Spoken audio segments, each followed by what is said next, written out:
One special thank you we'd like to give is to paysafecard. Not only did they get involved in M.E.O national events in Austria, Italy, Greece, Germany and Spain, but they are giving €1,000 prize money to each of our 3 winners across all 3 titles. PaySafeCard allows you to shop online safely and securely. For more info, head to paysafecard.com.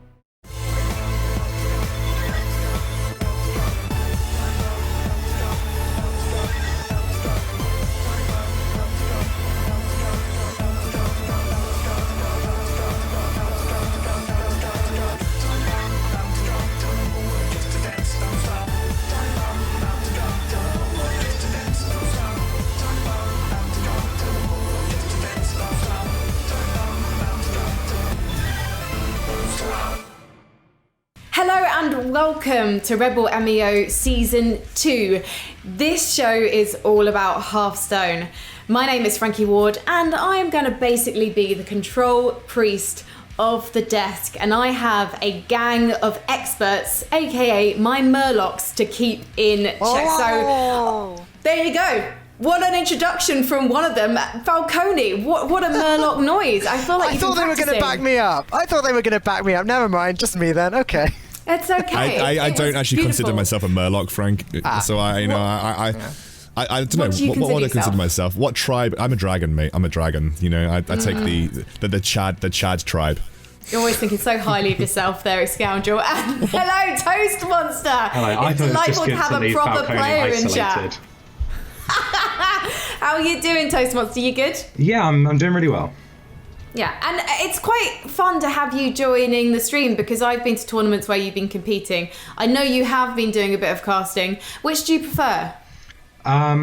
It's hard to say which I prefer because it's different. Sometimes when you're casting, you're thinking, man, I really wish that was me. And sometimes, like amidst the stress of playing, you're kind of like, I wish I was just sat on the desk watching the stress. But I think for this one, I'm definitely happy to be casting it. It's always nice to earn money while doing esports, isn't it? True, now, yeah. Scoundrel, I was only joking. Of course you're a dragon. I love that self-confidence. But how are you doing considering we're all having to stay at home at the moment? Well, my baby's driving me insane. I'm slowly losing my mind, but I'm very happy doing what I love with someone like you, Frankie, as well as Falcone and Toast. I watch Toast stream all the time, by the way. When Ball Control became too big and Toast started to stream, I decided to go hang out in Toast stream because it's just not cool to hang out in the big streams. You gotta go hang out with the newer streams. So I went and hang out in Toast stream. So I'm actually a Toast fanboy, just so you know. So this entire broadcast, I'm going to be slightly fanboying over my boy Toast. So, Toast, are you feeling quite relieved that you're actually not in the same room as Scoundrel right now? Yeah, I did have to get a restraining order. He has to sort of keep 500 yards or more away at any time. That's why we can do this. The worst type of fans. Yeah. We wouldn't have been able to do this broadcast if it wasn't online because that restraining order would have come into effect. So, Well, I told you guys watching that they're a gang of Murlocs and they are being disgraceful right now. So we're going to move on and we're going to take a look at the schedule for the show. We're going to have 4 of our group stage matches, some nice highlights for you there. And then that's going to be followed by the playoff matches. So our 2 semi-finals, the grand final. But before that grand final, we're also going to have our 3rd place placement match to find out who will be taking that bronze medal. And to go into a bit more detail about the format, we've got a round robin, 4 groups, A to D, featuring 17 players. The winner of each round robin group will be heading on to a semi-final, and that is when it's single elimination. It is a knockout tournament. It's brutal, it's fast, it's savage, because all our matches are going to be best of 3s, including that grand final. So, the prize pool, what are they playing for? Well, we have €40,000 at stake, with the first prize being a whopping €25,000. You could buy a lot of gamer-friendly jogging bottoms for those bucks should you win a prize like that in a tournament like this. Boys, are you familiar with any of the players who are competing for that prize money though? I'll start. I think that Paradox is a very well-known player in the UK. I mean, we're all from the UK, so I guess we're going to be that a little bit biased towards knowing the players from our own country. He won an ESL UK Premiership a while back. He did in summer 2018. Because I was hosting it. I was there. Absolutely, we were both there at that event, Frankie. Yes, you were too. I'm sorry. Wait, actually, was I competing in that one? You were. I think you competed in that one. You were also at the January, winter Hearthstone Premiership for the ESL UK, and that was one where you were talent. We worked together. Right. I don't think summer 2018 happened. I don't remember that one. Don't remember it. Yeah, I wasn't going to drop you in that one, Kieran. To answer the question, though, Paradox is the only player that really jumps to mind. But to me, that's really exciting that we've got a Hearthstone tournament where we can potentially see some new talent and see it gives new players an opportunity to really show what they can do with the brand new class that came with the recent expansion, Demon Hunter. Everybody loves that class. It's a really good class. It's pretty strong. So Paradox is the name that springs to mind, but I'm looking forward to seeing some others. For me, I think it's really I think it's Nikofas who sticks out to me. He's someone who, if you watch top legend streamers or play in high legend, Nikofas is a name you see a lot, and it's not really someone you've seen on the tournament scene that much. I don't think he's been on any high level broadcasts or anything, but he's always in top 20, top 50 legend, and I think recently he even I'm not 100% on this, but I think he finished top 16 on 2 servers. If he didn't finish that, he was definitely up there on both servers. So he's sort of someone who's just sort of grinding away on the ladder and doing really well there. So Toastmonster, do you think we're seeing a Grandmaster of the future in Nikofas? Quite possibly. If we look at the people who've qualified to Grandmaster, it's always looking back, it's people who've been high performers on ladder in the past at some point, and I do think that's a very, very high indicator of likelihood of success in Hearthstone. Well, that's very exciting. And I wanted to draw attention to Flamekilla from the USA as well before we move on. He recently won DreamHack Anaheim. I did have a chat with him before the tournament, and he was kind of playing down the achievement. He was like, oh, it was a fun tournament, this, that, and the other. And I was like, dude, have some confidence. This is pretty cool. And he's just been picked up by a Esports org as well. So hopefully he's going to show us some big things on the Hearthstone professional circuit in the future. But right now, we should probably actually get into some matches. Are you looking forward to casting some Hearthstone, guys? Yeah, absolutely. Absolutely. It's been a while for me. I'm not going to lie. It's I'm hoping it's like riding a bicycle. You just get back on it and you wheel off down the hill. But very likely, I'm going to be having the stabilizers of Falcone and Toast guiding me through a couple of these games. Well, you're kind of an old school host for it, aren't you? It's like having your dad come back to cast.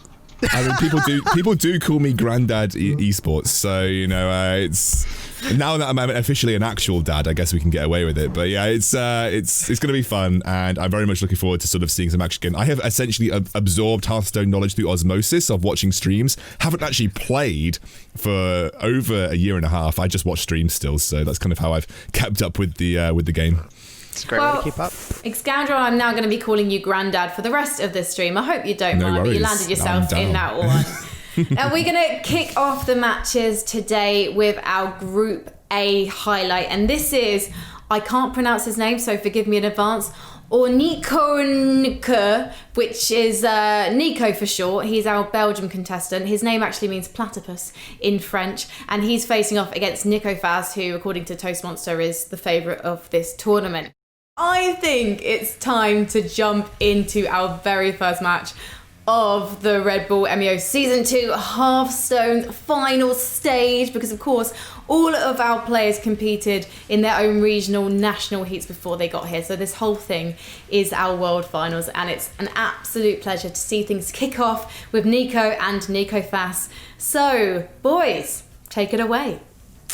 Thank you very much, Frankie. Yes, we are going to jump into this game, and you'll see on the lower end of the screen the Hunter. That is from Nico, and then Nikofas on the top side with his Warrior. And guys, Hunter, I mean, I think we've seen too much Hunter coming into this competition. Toast, what do we make of the Hunter deck that we're seeing from Nico here? So High Ladder Hunter's been an archetype that's been around for a little while. It's always been kind of powerful, but just not as powerful as the top tier decks. So it's one of those decks that you don't tend to see on ladder as much, because why would you play Hunter when you can play, the more powerful classes? But this is what tournament formats do, where you have to bring multiple classes. It lets the sort of tier 2, tier 3 classes really shine. And like, Falcone, what is it about this Hunter deck that maybe Nico thought would give him an advantage coming into this particular tournament? Do you think it's got some edge versus Demon Hunter, or is it got any kind of win conditions that could maybe be activated versus some of the other classes? I mean, it's going to be okay against Demon Hunter. It does run Acidic Swamp Ooze to get rid of those pesky weapons. It's got Zephyrus, which is a good catch-all against everything. Obviously, one of the things that Highlander decks struggle in is that they are a little less consistent than the decks that can run 2 copies of each card. I feel like Demon Hunter might not necessarily be what he's targeting with this, but this Warrior, it should be pretty good against, because Highlander Hunter is very good in the long run. It scales into the late game very well, whereas the benefit of this Warrior deck, which is very popular, the No Hands Warrior or the Pain Warrior or whatever you'd like to call it, it's very popular because that counts as Demon Hunter, and that's not so great at scaling into the late game. I mean, we can already start to see these turns churning down. What is it about No Hands? I mean, why is it called No Hands? Like, what's the deal with this warrior deck? I mean, I've kind of heard it referred to as Tempo Warrior, but it seems to me like it's a sort of like aggro tempo variant with a bit of kind of like deal damage to my own minions to make use of things like Armor Smith and Acolyte of Pain. Yeah, it's more of a... Because of Armor Smith, it's a very, very defensive deck. Like, it can pretty much just shut down Demon Hunter in a single turn, thanks to Risky Skipper and Armor Smith in combination with each other. The reason we don't really like Tempo Warrior as a deck is that it's not really trying to put stuff on the board, big stuff each turn in the conventional way. Sometimes it comes out with mad combos using like Bloodstorm Mercenary early on, but that's not sort of what the main idea of the deck is about. Would you agree, Toast? Yeah, it's kind of hard to categorize just because it's sort of a jack of all trade of decks, because it's got combo potential, it's got tempo potential, it's got defensive potential, like you said, for the Armor Smith. So it really, I think the reason it's so strong is because it's so flexible and can do so many things really well that whatever matchup you're in, you can kind of adjust your game plan, and that actually just makes the deck really hard to categorize. But the reason we go with No Hands Warrior is because the player that first sort of made this deck prominent is called No Hands, and so that's kind of a when there's a deck that you find it hard to categorize, the idea is to tend to name it after the player that made it. But Pain Warrior is one that players have been going with. A couple of the Hearthstone Grandmaster casters told me, simply because Risky Skipper, Acolyte of Pain, Armor Smith, and Battle Rage is such a key part of the deck. So sort of dealing damage to your own minions is a big part of what makes this deck tick, because of cards like Blood Boil Brute, which has a discount for 1 mana for each damaged minion on the board. And as you can see now, as a result, we see that our top player has been able to get that out very quickly and get a real big tempo lead on the board.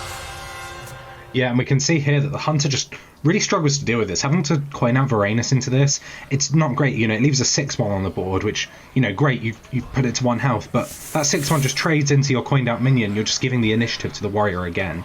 And giving initiative to decks like this Warrior, where they can, you know, do things like try and set up combos, like before earlier we saw Ankar come out, which lets him cycle into Risky Skippers. It's really scary to do that and not be trying to proactively advance your game plan, especially as the Hunter, where against this deck it really does feel like you have a time limit on killing them, because otherwise they're going to be able to get off this huge Armor Smith turn that's going to put them out of range of you ever killing them. Do you not think that the Hunter is able to sort of scale well enough with like what we see in the hand, with the CMAT, with the Dragon Queen, Alexstrasza? Do you not think it's... and Zixor Prime, look at that, that's what you want to see, an 8 mana 7/7 with Rush that creates several copies of itself when you play it. Do you not think these big bombs in the late game are big enough to take care of an Armor Smith?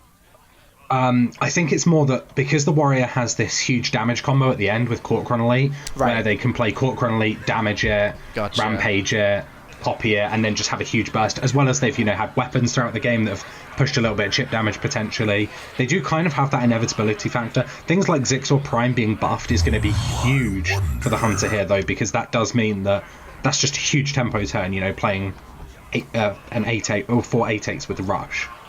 For anyone that is watching and hasn't watched any Hearthstone recently or hasn't seen the new expansion yet, Prime minions are something that we've seen quite a few of in the latest expansion. What happens with a Prime minion is when it gets destroyed for the first time, or rather the Prime version of that minion then gets shuffled into the deck as a much more powerful tool. And then when you draw the Prime version of the minion, that's sort of your big swingy turn.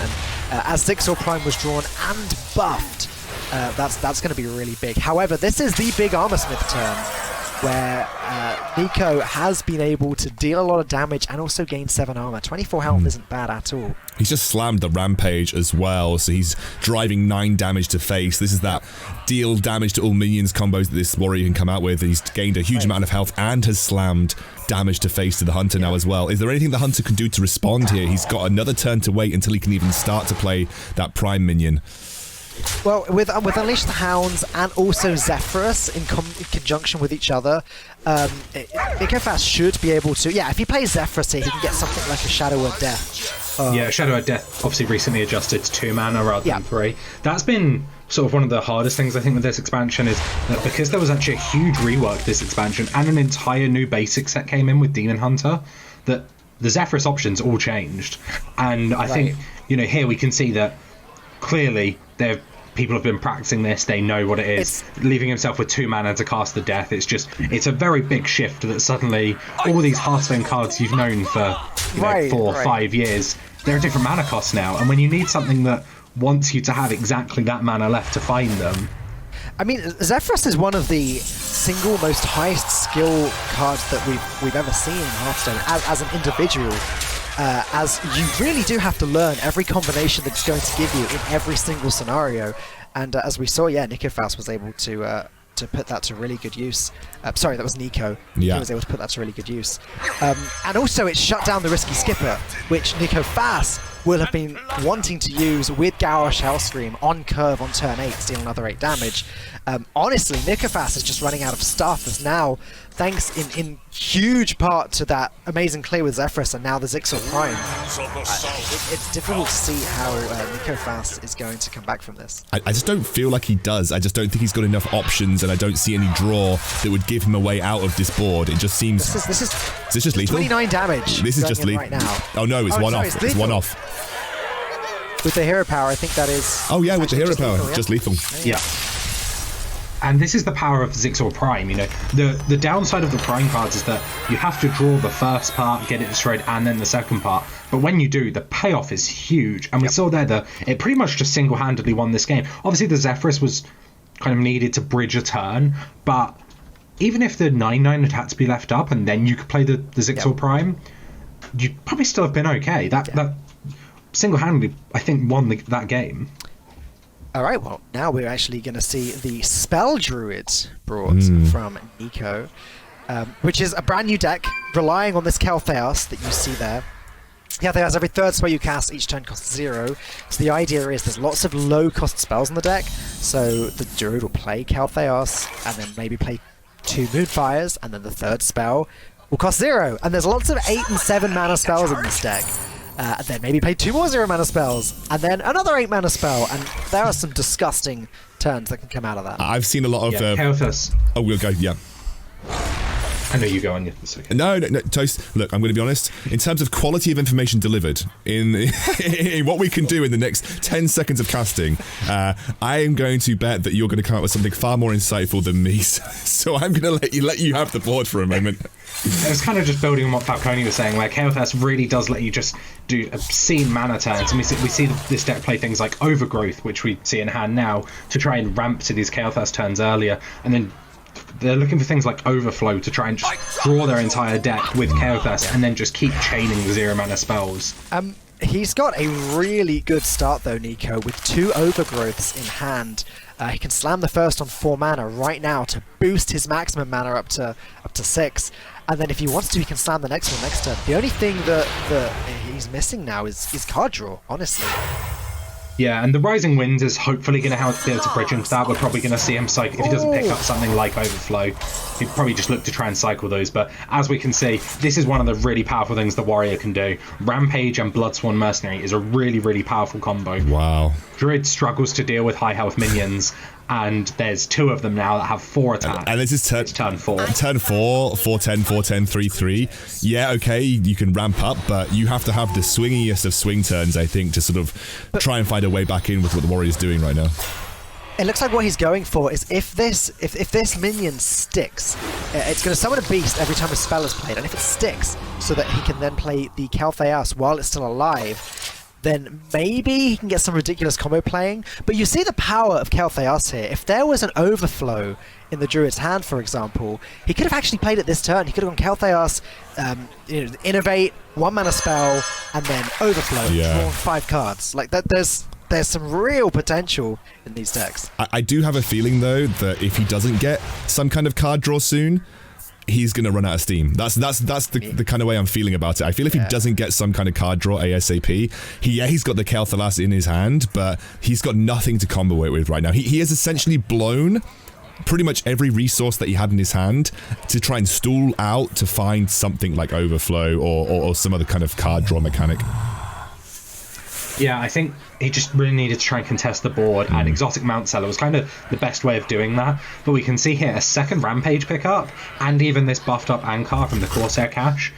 These are huge minions, and there's just not enough attacks on the Druid side of the board to be able to deal with this. And that's something the Druid does, historically struggle with since they lost things like Naturalize. Just big minions are really, really tough to remove, and we see that Warrior's able to generate these big minions.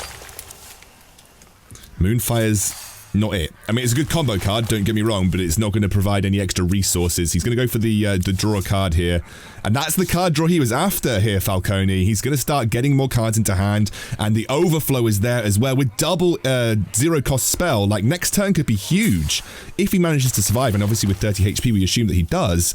He's maybe in a situation right now where he could find a comeback.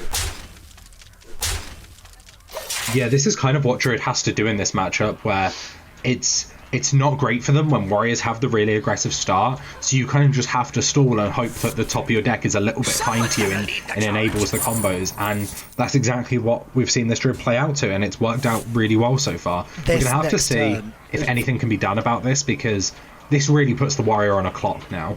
This next turn for the Druid is going to be absolutely insane. Kel'Thas, 2 0-mana spells into another overflow for free to draw 5 more cards. If he can get, the right combination of cards from that, we might just be looking at GG, regardless of how good the Warriors start was.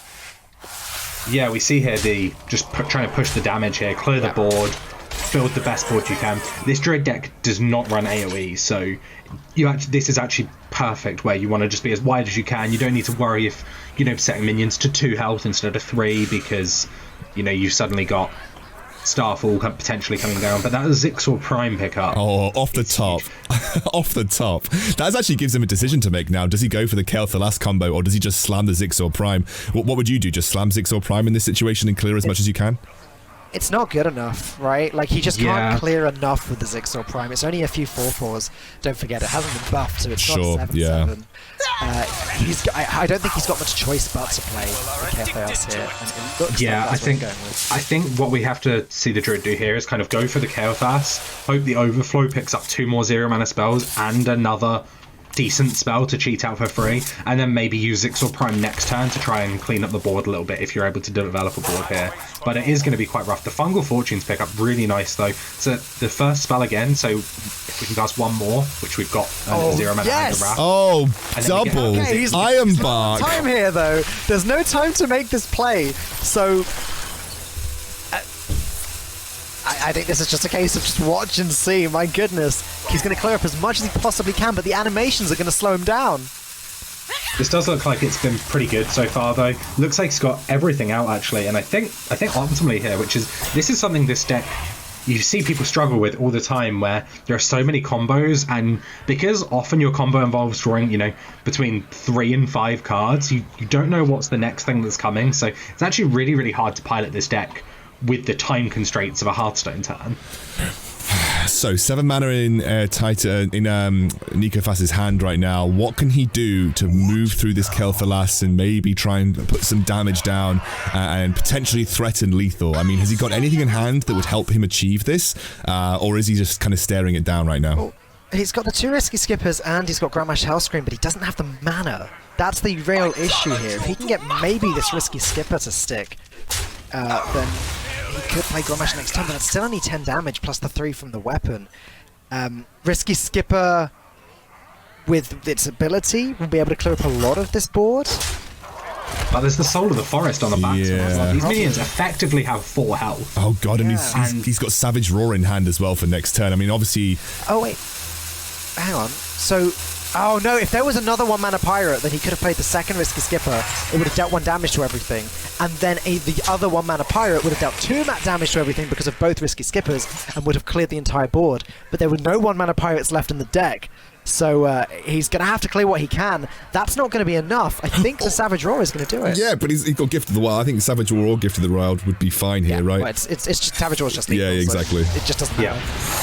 I mean, we kind of glossed over it because that game was so crazy, but that was only turn 7. The Warrior had 7 mana there. The Druid had played 2 Overgrowths. That's how insane this deck is when it ramps. But both decks were just doing such powerful things that you kind of just forget what turn it is in this game. That's always been the case with Druid, though, hasn't it? Like, yeah, It has. nerf Wild Growth, whatever. Okay, let's add more cards that do the same thing, but even more busted. I love it. And that is actually going to be Nico from Belgium taking that 2-0 as well. So a good start for him, and he is the player that did not run Demon Hunter, I believe. Didn't bring Demon Hunter to this competition at all. So had a good start with the Spell Druid and the Hunter there. I think got a bit lucky on that Prime in the first game, but nonetheless played his cards the way he needed to and gets the 2-0. Yeah, congratulations to our platypus from Belgium. I mean, I was expecting Nikofas, given how much we bigged him up. I'm trying to make up words here, but we were really expecting big things from Nikofas. Why do you think he didn't deliver them, Toast Monster? So I think that both sides played really well, but I think that with the hands that were dealt, I actually think that we just saw excellent Druid and Hunter play there. Really played to the outs on the Druid with the Chaos turn, recognizing the Zigzor Prime. Yes, in the short term that might be better, but it's not really a winning line, it's just a stalling line. And then with the Hunter as well, just a great use of the Zephrys for the Shadow of Death and the Unleash the Hounds as kind of a unique combo. We could have seen him maybe go for a Zephrys Brawl or something, but recognizing that actually just getting the consistent way of killing this 9/9 is how I'm going to win this game with this hand. So Falcone, do you think he's going to end up regretting that he didn't bring a Demon Hunter down the line, or do you think the 3 decks he's got could be the ticket to winning?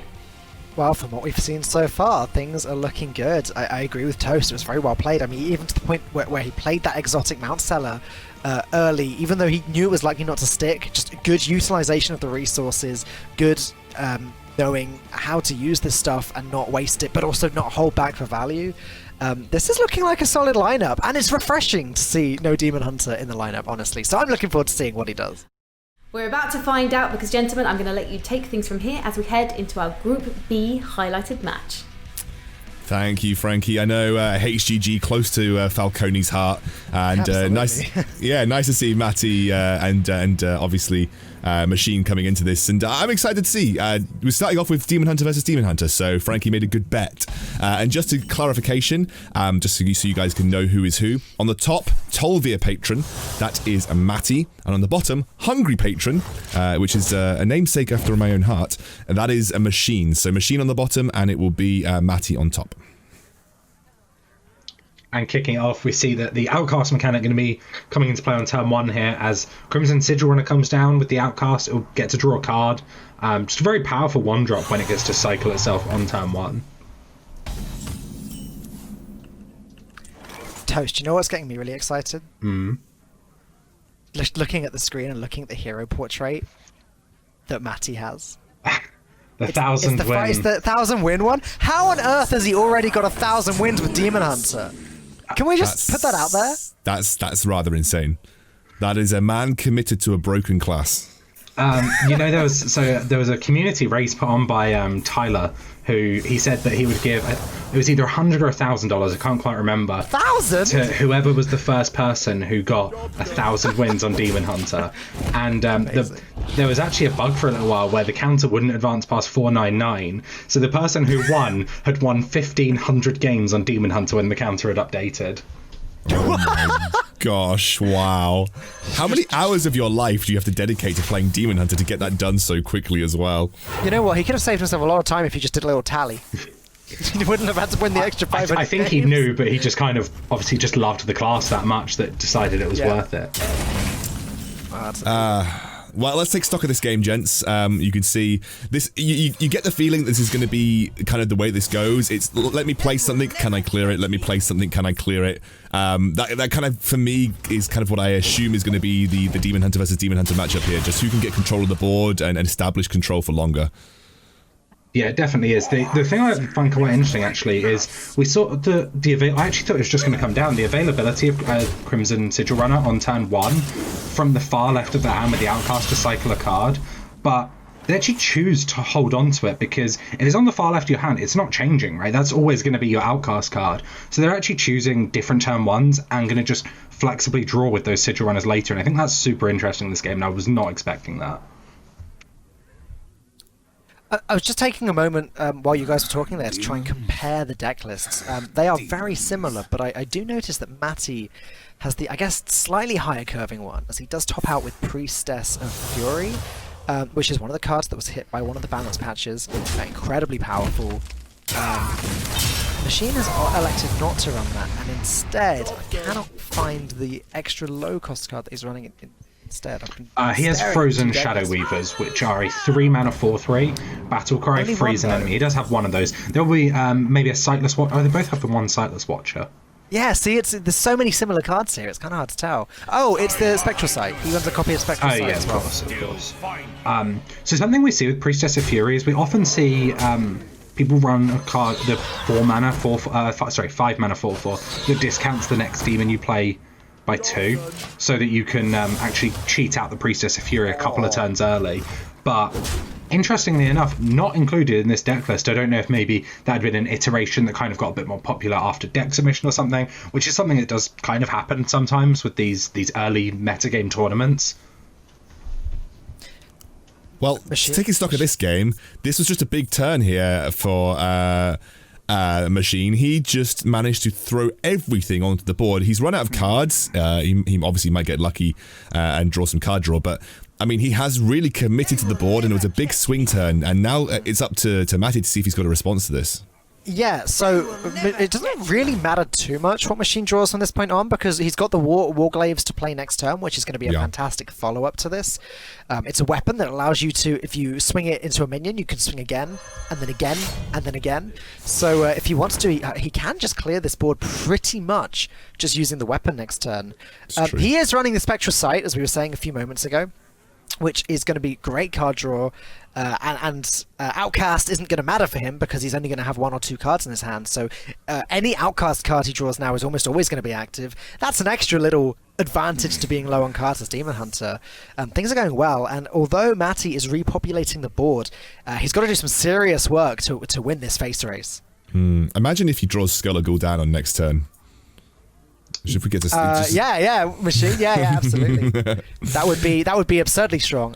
But again, Skull of Gul'dan is one of these cards that has already been nerfed. It used to cost 5, and its effect, for those of you that don't know, is if you cast it on the left or right side of your hand, rather than just drawing 3 cards, it draws 3 cards and they're all discounted by 3, which is a crazy powerful effect. Yeah, especially in combination with things like Altruist, which is the now 4-mana 4/2 that every time you play a card that would be Outcast, the far left or far right, it just deals 1 damage to all enemies. So often what we see when people play Skull of Gul'dan and they already have an Altruist, or they draw the Altruist off it, is they actually hold the discounted cards for the following turn, so they're able to play Altruist and then dump all of those cards.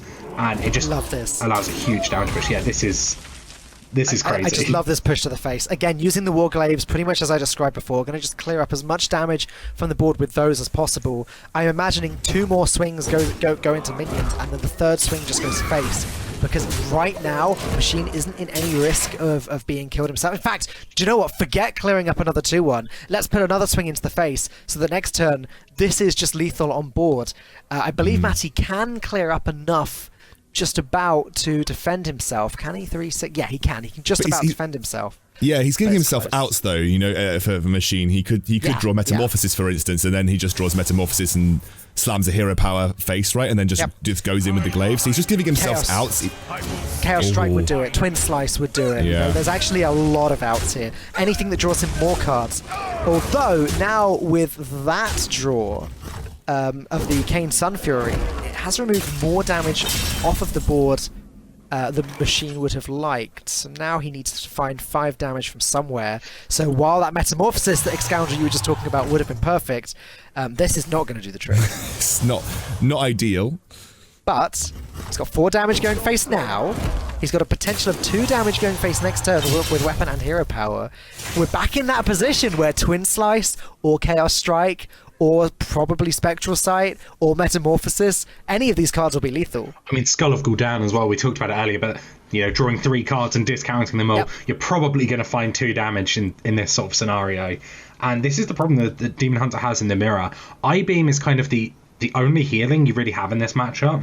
And when you're playing from behind from the start of the game, you really need things like I-Beam to try and stabilize your life total, because face damage is Demon Hunter's M.E.O. That is what they have, and they're gonna all their damage is going face. There's no crazy lethal out from Matty here, is there? No, but he can completely control the board and get lethal next turn. Yeah, he also has Metamorphosis in hand. Yeah. So he just kind of has to hope that there isn't actually the 2 damage found, and try and figure out here how's best to set up this damage. Does he want to trade any of these minions to guarantee the Priestess of Fury pushes the damage face? You could try and greedily keep the minions and hope the Priestess of Fury clears, but if it doesn't, then you're going to die, aren't you? So it is very, very tough here. It's got to be tempting to just leave a single 1-1 alive. Maybe trade the 2 1-1s into the 2-2. Yeah, and trade Kane into... Oh no, he's just going to go face with it. Okay, and just assume that 2 out of these 6 strikes do hit the minions. They do. That was incredibly likely to happen. Skull of Gul'dan! Drawn by a machine, though. So many lethal outs in the deck. Again, Twin Slice, Chaos Strike, Metamorphosis is too expensive to use the hero power with it. Atreus, Outcast, is that going to do lethal. That's going to be lethal with the Altruist into the Battle Fiend. Perfect lethal. Oh, so the Altruist gets played, then Battle Fiend gets played from the right-hand side of the hand, it's one which off. is 1 damage. It's 1 off as well. Wait, is 2? No, it's 1 off. Yeah, you're right. Yeah, he's still 1 off because he can only deal 3. He's got Metamorphosis, but he can't use the hero power afterwards. And I think he's unfortunately going to be staring down lethal next turn coming out from Matty. Yeah, there's nothing he can do about this. There's no way of dealing with that 3-1 without tanking it. Oh, wow! Unbelievable! Metamorphosis just 1 mana too expensive to be played with the hero power. If that Skull of Gul'dan hadn't been nerfed, that Metamorphosis would have been lethal. Oh, no. No, his win taken away by the patch. Matty takes the first win and finds himself in a great position. Although, that being said, it is a win with Demon Hunter, which in theory will be one of the easiest classes to win with at the moment. So I would argue the second win is more important than the Demon Hunter win. Yeah, I mean, winning the mirror is always beneficial though, Ray. You never really want to be losing the mirror, because then suddenly, rather than having to queue one deck and maybe beating Demon Hunter or their second deck, you actually have to beat their second deck twice, which is... Right. Shockingly, it's winning is good. Winning is good. Winning is good. Having more chances to win with your deck is also good. So, yeah, it is a good position to be in, obviously. So, Matty has remaining Rogue or Hunter. I'm not sure which of his 2 decks was banned. I believe it was Rogue that was banned, so I think we're going to be seeing the Hunter. We'll wait to get confirmation on that, but I do think that is going to be the case. Yeah, I think it is the case, yeah. Highlander Hunter is kind of weak against Demon Hunter generally. It's not got the... Again, it's got the... Well, this version actually doesn't have the ooze. They've got some defensive cards like Bone Wraith, but it's honestly not... It feels like just not quite enough to deal with the average Demon Hunter start. Yeah, it's one of those where, in theory, the Hunter probably can go card for card, because if we look at the 1-drops, they kind of just... They can contest all the way on their curve. The problem comes in the Highlander variant. You touched on this a little bit earlier. A lot less consistent. You only have 1 of that 1-drop rather than 2. 1 of that 2-drop and so on. So the odds that you actually just find everything to contest what they're doing isn't as high. And we can see here from the Demon Hunter again, we've got Crimson Sigil Runner far left with the Outcast. The Battle Fiend is a really, really powerful turn 1. It just grows every turn that they attack, and Demon Hunters love attacking. Yep. And if the Hunter cannot deal with it, which, I mean, looking at the hand, there is not going to be a clear-cut way of dealing with it in the next turn or 2. Well, actually, sorry, when he can play the weapon, he can deal with it. Because the weapons swing in, which does mean he's taking more damage, and then the rush minion trades in. That's fine. In the meantime, it's just going to be this taunt in the way. And I mean, if he wants to, Machine can just play Twin Slice twice, Hero Power, and deal with the taunt. Yeah, I think it's quite likely that we'll see that because this 1-drop scaling is just so huge. That if the Huts has to face tank that again, it's kind of push twice and exactly. It's just. Do you think he coins out the Blazing Battle Master as well? I think we're unlikely to see that just because there's a turn 3 play. The Altruist doesn't have a turn 4. It looks like he's thinking about it though, and he actually does go for it. I like it. It's just as much tempo. It's like, okay, what can you do now? Even if you can deal with a 2/2, I guess it sets up on Unleash the Hounds to have a slightly better turn. But Unleash the Hounds was dealing with the 2/2 anyway. Yeah. So I think in most cases this is just an improvement to the board. Yeah, this does make sense, actually. There is the turn 3. The turn 4 Altruist is the only thing I was a little bit unsure of because you're not really wanting to play the Altruist on 4 because obviously you'd rather combo that for more damage. It's just a 4/2. But with this kind of hand where you have a Skull of Gul'dan, it's kind of the hand where maybe you will tempo this and then you're kind of happy to have played the extra 1-drop on turn 3 and push the damage. Frozen Shadow Weaver, so strong in this situation, by the way, preventing a weapon swing and preventing a 1-1 with Rush. I mean, Glacial Shard was strong back in the day. Maybe you could argue that was even stronger because it only costs 1 mana. But, I mean, at a 3-mana, 4/3 stat line, this card is nuts. As is the Satar Overseer, which now gets played, the attack goes in, another 2/2 gets summoned. This is just board domination here, and save for Unleash the Hounds, or Zephyrus, I don't know how the Hunter comes back from this. Yeah, I mean, I really feel like this is like a surrender for me at this point. This is go bottom. This is like go bottom right. Bottom right, buddy. Yeah, I mean, the Satyr there was just a huge pickup. We can see that, Altruist coming down, you probably would have just played it here because it's just a 4/2 that you can see that the Desert Spear is going to have to clear up, but then they're taking the 4. But the Satyr is just so much more stats, and it's kind of a must deal with because it's snowballs. And we can see that the Hunter just doesn't really have anything to deal with this. Picking the Zixor Prime off the Diving Griffin, not really going to be it. They're kind of just hoping that they can get there over the next couple of turns with maybe a Varanus with the Desert Spear, which is a great interaction. But as it stands, we can see that a Skull of Gul'dan is probably coming soon, and that's going to be very, very difficult to deal with. I mean, we're talking 9 damage. It's 2 off lethal right now. Yeah. And it doesn't look like he can find the damage this turn, but it's so close. But the Sightless Watcher picking the card as well, so you could even just play the Sightless Watcher here and say, well, I'm going to look for the exact damage next turn, or you could play the Altruist and say, well, I can Skull next turn, and Skull will draw the 3 cards that Sightless Watcher would, in theory, look at from the top of my deck. Yeah. And I think that's... Honestly, both of these. Yeah, I think like 100%. I think this is one of those really great situations for a Demon Hunter where every line's a winning line. Yeah.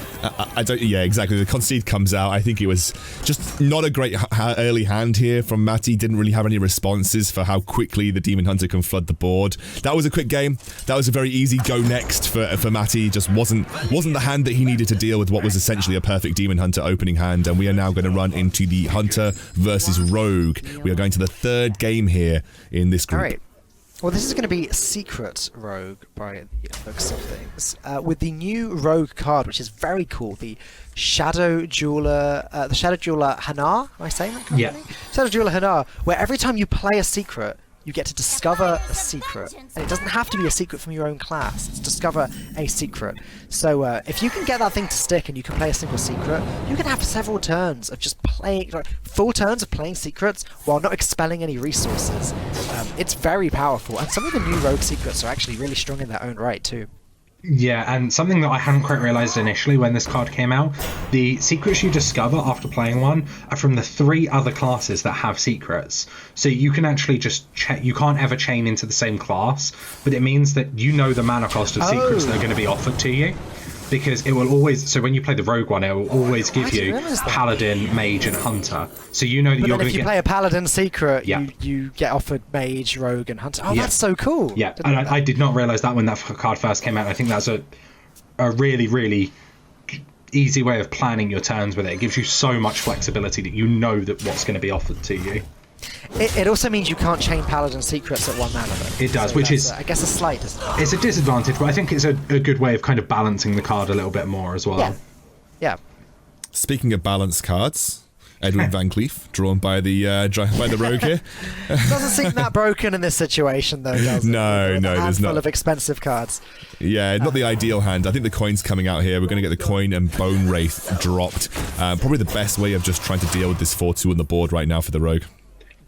Yeah, I mean, with the Stormhammer in play, the Fairy Dragon just not really going to be great at contesting, and you kind of just need to not take too much chip damage to the rogue here. Your late game is powerful with things like Heist Baron Togwaggle and Galakron just giving you 0 mana cards that you're able to chain, so you really need to just be able to get to the late game, and, you know, tanking 4 damage endlessly is not the way to do that. Seeing our good friend Zixor again. This is the third game that we've seen him in already, although one of them was actually a druid, which was kind of strange. But we'll see if Matty can draw into Zixor one more time. Machine has managed to sort of grapple with the board back. As Toast was saying, the Stormhammer will be making short work of that Fairy Dragon, and Matty is still ahead here. But we're getting a little bit closer to the powerful turns from Machine. In fact, that Devoted Maniac is a huge draw. The thing with the Rogue Invoke giving you lackeys, it allows a lot of combos. So obviously there's the natural one of lackey plus Togwaggle gives you a treasure, great. But also even things like Faceless Corruptor, where here we're going to see he has a 1 mana lackey in hand, so on turn 6 he can just play a lackey, gives him a minion to Faceless Corruptor, and then you've managed to land the Faceless Corruptor without having a board initially, and that's been really, really powerful. That's kind of one of the really powerful turns that allows this rogue deck to get through the mid game. But it looks like Matty's going to be making short work of that with the Boom Pistol Bully coming down, and that card is the bane of rogue. We can see here this hand, this Edwin really not looking so hot anymore.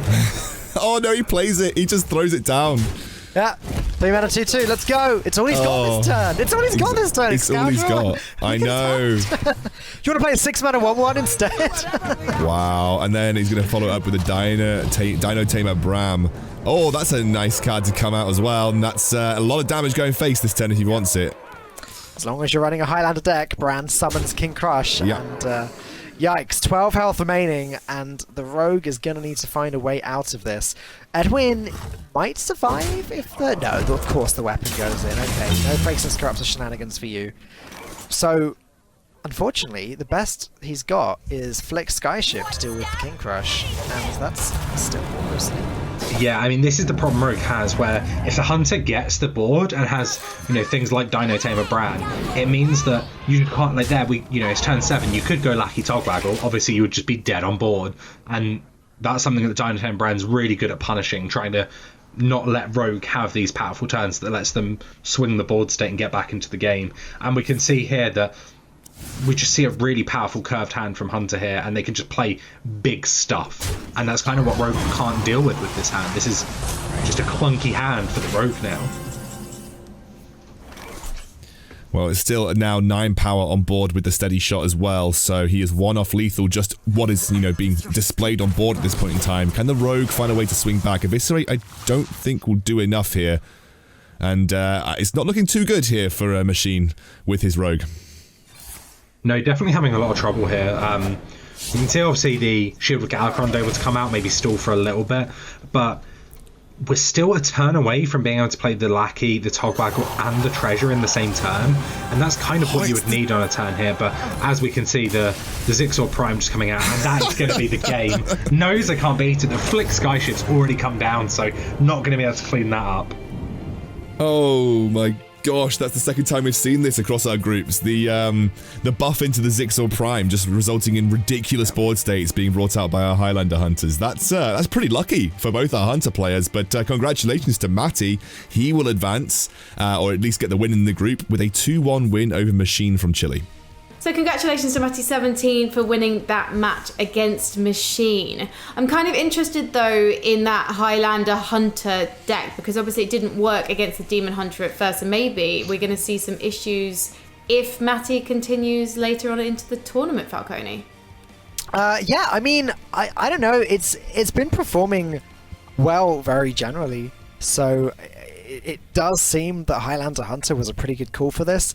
It's just so favoured against the Warrior even though it loses against the Demon Hunter, but that's sort of what Hearthstone competitive metas are. It's almost rock, paper, scissors at times. But if this is a deck that's about getting ball control early, Toast Monster, and obviously I'm making assumptions here, you're the expert, surely a Demon Hunter from any player coming to this tournament is going to be able to shut it down quite quickly. Yeah, I mean, that's just kind of the strength of Demon Hunter. If you think of anything, Demon Hunter can do it. Board control can do it. Board clears can do it. Face damage, it can do it. Card draw, it can do it. And that's why it's so powerful. And why, 15 of our 16 players have brought Demon Hunter, because it just get you a deck that does everything, Get you a deck that does everything. I like the sound of that, Toast Monster. And yes, predictably, our next two players who are facing off in our Group C highlight did bring Demon Hunters themselves. They are Flamekilla from the USA and Ramses from Germany. We don't know too much about these competitors, although Ramses, I do know that he has been practicing with our Austrian competitor. This is Chris, who I actually had a word with in the run-up to this tournament. And I think the two of them were very, very happy that they were not in the same group together. Otherwise, it might have been a little bit harder to put their decks together. But if Ramses wins this one, he probably has his Austrian friend to thank. So let's find out who comes out on top, the USA or Germany. All right, thanks, Frankie. We're about to jump into our third group highlight, Group C, and we're going to be seeing Flamekilla versus Ramses. Ramses on the bottom, Flamekilla on the top, and surprise, surprise, we are opening up with Demon Hunter versus Demon Hunter. Cue your strongest deck in, boys. That's the way you play it, and they've both gone for that Demon Hunter start. Yeah, well, there you go. It's Conquest, so the whole name of the game is to win with your decks as quickly as possible to get them eliminated. And it's very similarly to the last matchup. We see one player has the Priestess of Fury, the other player doesn't, with the slightly lower curving deck with Frozen Shadow Weavers. So, yeah, it's going to be a close game. Yeah, what is interesting about Flamekilla's decks here, though, he's gone for the early curve and then also still brought Warlock. So it does seem to be that he's trying to, with his Demon Hunter, he wants to have the early game against the other Demon Hunters to try and control the board. And then he's got his Warlock to try and beat Demon Hunter as well. And I would imagine if we take a look at the Rogue, he's trying to play things that are good against Rogue good against Demon Hunter in his Rogue, which does seem to be the case. He plays a lot more 1-drops than we usually see, with him playing things like Sky Mistress and also Sky Vitir for 2-drops. So his strategy going into this does definitely feel like he's trying to beat Demon Hunter. Well, I think it's a pretty solid strategy if you're trying to beat one of the decks that you think most people are going to bring. Demon Hunter, as we said, is 15 out of 16 of our opponents have brought it, but sometimes Demon Hunter just wins. It doesn't matter how much you tech in against it. Sometimes it just has the nuts, and it's very difficult, I think, sometimes to kind of target a deck like that. I don't know. I know that the Conquest strategies have sometimes been like that, but it does sometimes feel like Demon Hunter is just very strong right now.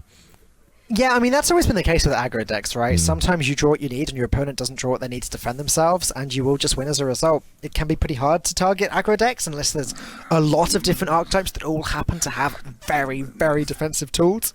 But yeah, I think that's why, like in this case, if we look at Flamekilla's decks, he's got kind of nods towards Demon Hunter in his decks, but there's no... You don't look at the deck and he's not cut really core cards that the deck needs to win other matchups to try and do it. So I think he's tried to just give himself a good shot at beating Demon Hunter without actually all-inning to beat Demon Hunter.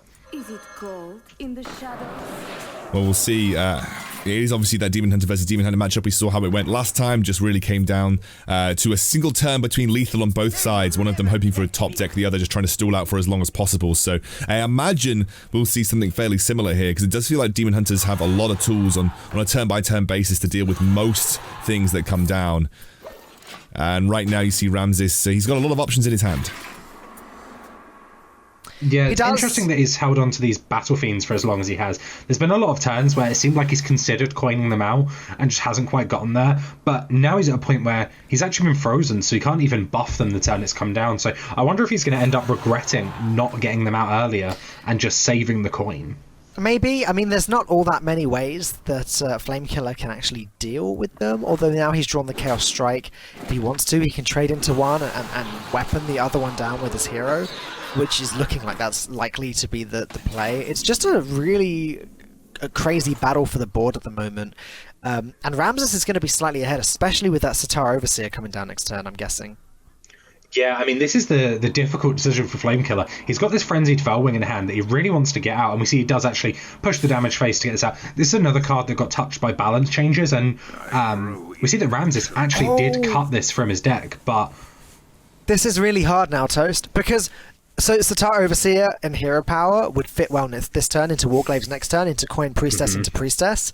That's the nice way of doing the curve, right? But looking at the texture of this board right now, can Ramses really afford not to play the Warglaves and just clear the board? I mean, yeah, exactly. That is the question. You could just slam more. The thing is, you have got some trade opportunities, but you would essentially clear your own board by taking some of them. So I think this is a tough decision. I think he's going to generate board with Satyr Overseer though. So I think you probably could take some good trades with Overseer, generate a board because you're going to attack, and then just take that nice Priestess into Priestess curve. But obviously things can change with whatever you draw. He has decided to go down the Overseer route, and I imagine we're going to start seeing some of his board traded in here for a couple of nice trades. Yeah, I have to agree there. I think that what you trade off, you kind of gain in the Overseer, and you get the side benefit of having the curve filled out for you, 5 into 7 into 7. And I think, Scoundrel really nailed it here, that this is just kind of the best play. It's going into the other Demon Hunter's turn 5, so potentially a Warglaves could come down, but you're not even too sad about a Warglaves here, really, because you get to develop yours, and you have the Coin Priestess into Priestess coming. Although that Skull of Gul'dan top deck will throw a wrench into the... Well, this is fascinating, and it doesn't look like Rasmus is going to take that long to think about it. He's just going to go ahead, slam the Warglaves, and start dealing the damage. I was going to say it's fascinating, because Flamekilla just basically spent a turn doing literally nothing. He upgraded his hero power, and that's it. And now he's prone to taking all of this damage. There's still 12 damage on the board for Frozen Patience to deal with, so he didn't have much choice but to play the Skull here. And he wants to find an I-Beam or something defensive and doesn't really get anything he's looking for. I think he played Metamorphosis to outcast his Skull of Gul'dan. Exactly. I think that's why he played it, because he knew he had no outs, right? So he was like, well, this is probably my only option. He's not even bothering using the Metamorphosis hero power, because he can't afford exactly. He didn't play it for the sake of actually using it. I think he played it to get the out with the Skull of Gul'dan, but now we're going to see the Priestess come down. It was that curve that you talked about, Falcone. That is a dirty looking 6 and 7 coming out here for... is this just lethal? Maybe, actually. Yeah, this is just lethal. Oh, this is just lethal straight up. Weapon clears at the minion, all the damage goes face, and then the Priestess's effect at the end of the turn deals 6 damage right to the dome, and that's going to do it. Rasmus takes the first game of this series. And we can see here how volatile and how snowbally this matchup is. Look at this Satyr Overseer in combination with the Warglaves. Even if there wasn't a Priestess of Fury here, there's just so many 2/2s that have been generated that it's actually really hard. Unless you have the Altruist clear, it's really hard for the opposing Demon Hunter to do this, because their life total has been whittling down the whole time, and they don't have all the time in the world to deal with it. Well, that was quick. that was that's Demon Hunter. That's Demon Hunter, everybody. So that is going to be the first match going to Ramses here. He will take it. Demon Hunter has now been eliminated, and that leaves him with his Rogue and Druid. He's got kind of a sort of a more expanded Galakron list for his Rogue, and his Druid is just that spell Druid with the Kael'thas Sunstrider. So we'll see which one he cues. I don't know which one was banned. I need to double check, but we'll see as we jump into the next match which deck that he is going to cue. And it's going to be the Rogue from Rasmus up against the Demon Hunter. So that means the Druid was banned on the ban phase, and so now he's got this Galakron Rogue to work with. Looking at the list, what do you make of this, Toast? It's a bit more of an expanded list that we see coming out from the likes of Ramses versus Flamekiller's list. Yeah, we see again that he's got the secret package still, which does seem to be very popular with the Shadow Jeweler Hanar and then the secrets that people play. Some people vary the number of secrets they play, but with cards like Blackjack Stunner, which we actually see a couple of in hand, is very, very powerful, because that's kind of got the sap, and it's got a freezing trap effect on it, which is, better than sap. So we usually see this as a replacement for sap nowadays. But I don't know if the Blackjack Stunners are that powerful against Demon Hunter anyway. Their minions tend to be very low curve, and when they've come into play, they've kind of already done the thing. They're either a Priestess of Fury, which has already, dealt with 6 damage once, or it's a Battlecry minion that's already done the thing, or even something like a Satyr, where it's just made 2/2s already. Toast, can you imagine this card in old school Quest Rogue? Oh my god. How disgusting would that be? You're giving me flashbacks. And sapping them. Oh, I know. Right, anyways, yeah. So, choice between Twin Slice Metamorphosis and Glaive-bound Adept. for Flamekilla. And it's a tough choice. Twin Slice doesn't do all that much and isn't really handy right now. But then again, neither are the minions that cost 5. So it is going to be a Twin Slice played from the hand just to deal with the kind of pesky body on the board. I think that's the only way to describe a 1-2. If Flamekilla can keep control of the board, he can get the damage in. But Ramses does have a backstab. Yeah. And it looks like it's just going to be a second Blackstack Stunner just as a 1-2, or is he going to go with the Dagger? No, the Dagger makes sense. I think the Twin Strike basically stopped the easy turn 2 clear from Ramses, making the turn 2 a little bit more difficult. You know, right. It was, you basically couldn't you couldn't Dagger trade and get a free trade, right? So I guess that's why the Twin Strike was chosen there. Oh man, this is such unfortunate to draw the Edwin after using the backstab, though. I think you know, if he knew that was the top of his deck, he would have taken the trade off. But this is just a very, very clunky hand for Ramses here. There's no real clear game plan with this hand other than hope you draw some invokes for this Galakrond. This is what I was saying. I think you just play it here because it's a 2-2. It might cause some damage. It's playing on curve. There's no real reason to play the Blackjack and the Hero Power. And honestly, what are you going to get more use out of this game, Blackjack or Edwin? With the texture of this hand, it's unlikely he's ever going to get good use out of the Edwin. So I agree with just the throwing it down here. Most would maybe see a 4-4 come down and a 4-4 later versus a 2-2 now. You just take the 2-2 now and hope that the top of your deck's going to help you out in this situation. It's that disgusting card again, everyone. Satyr Overseer. It's here. Oh, but Ambush Drawn does activate the Blackjack, which will send it back to the hand and increase its cost by 2. Ooh.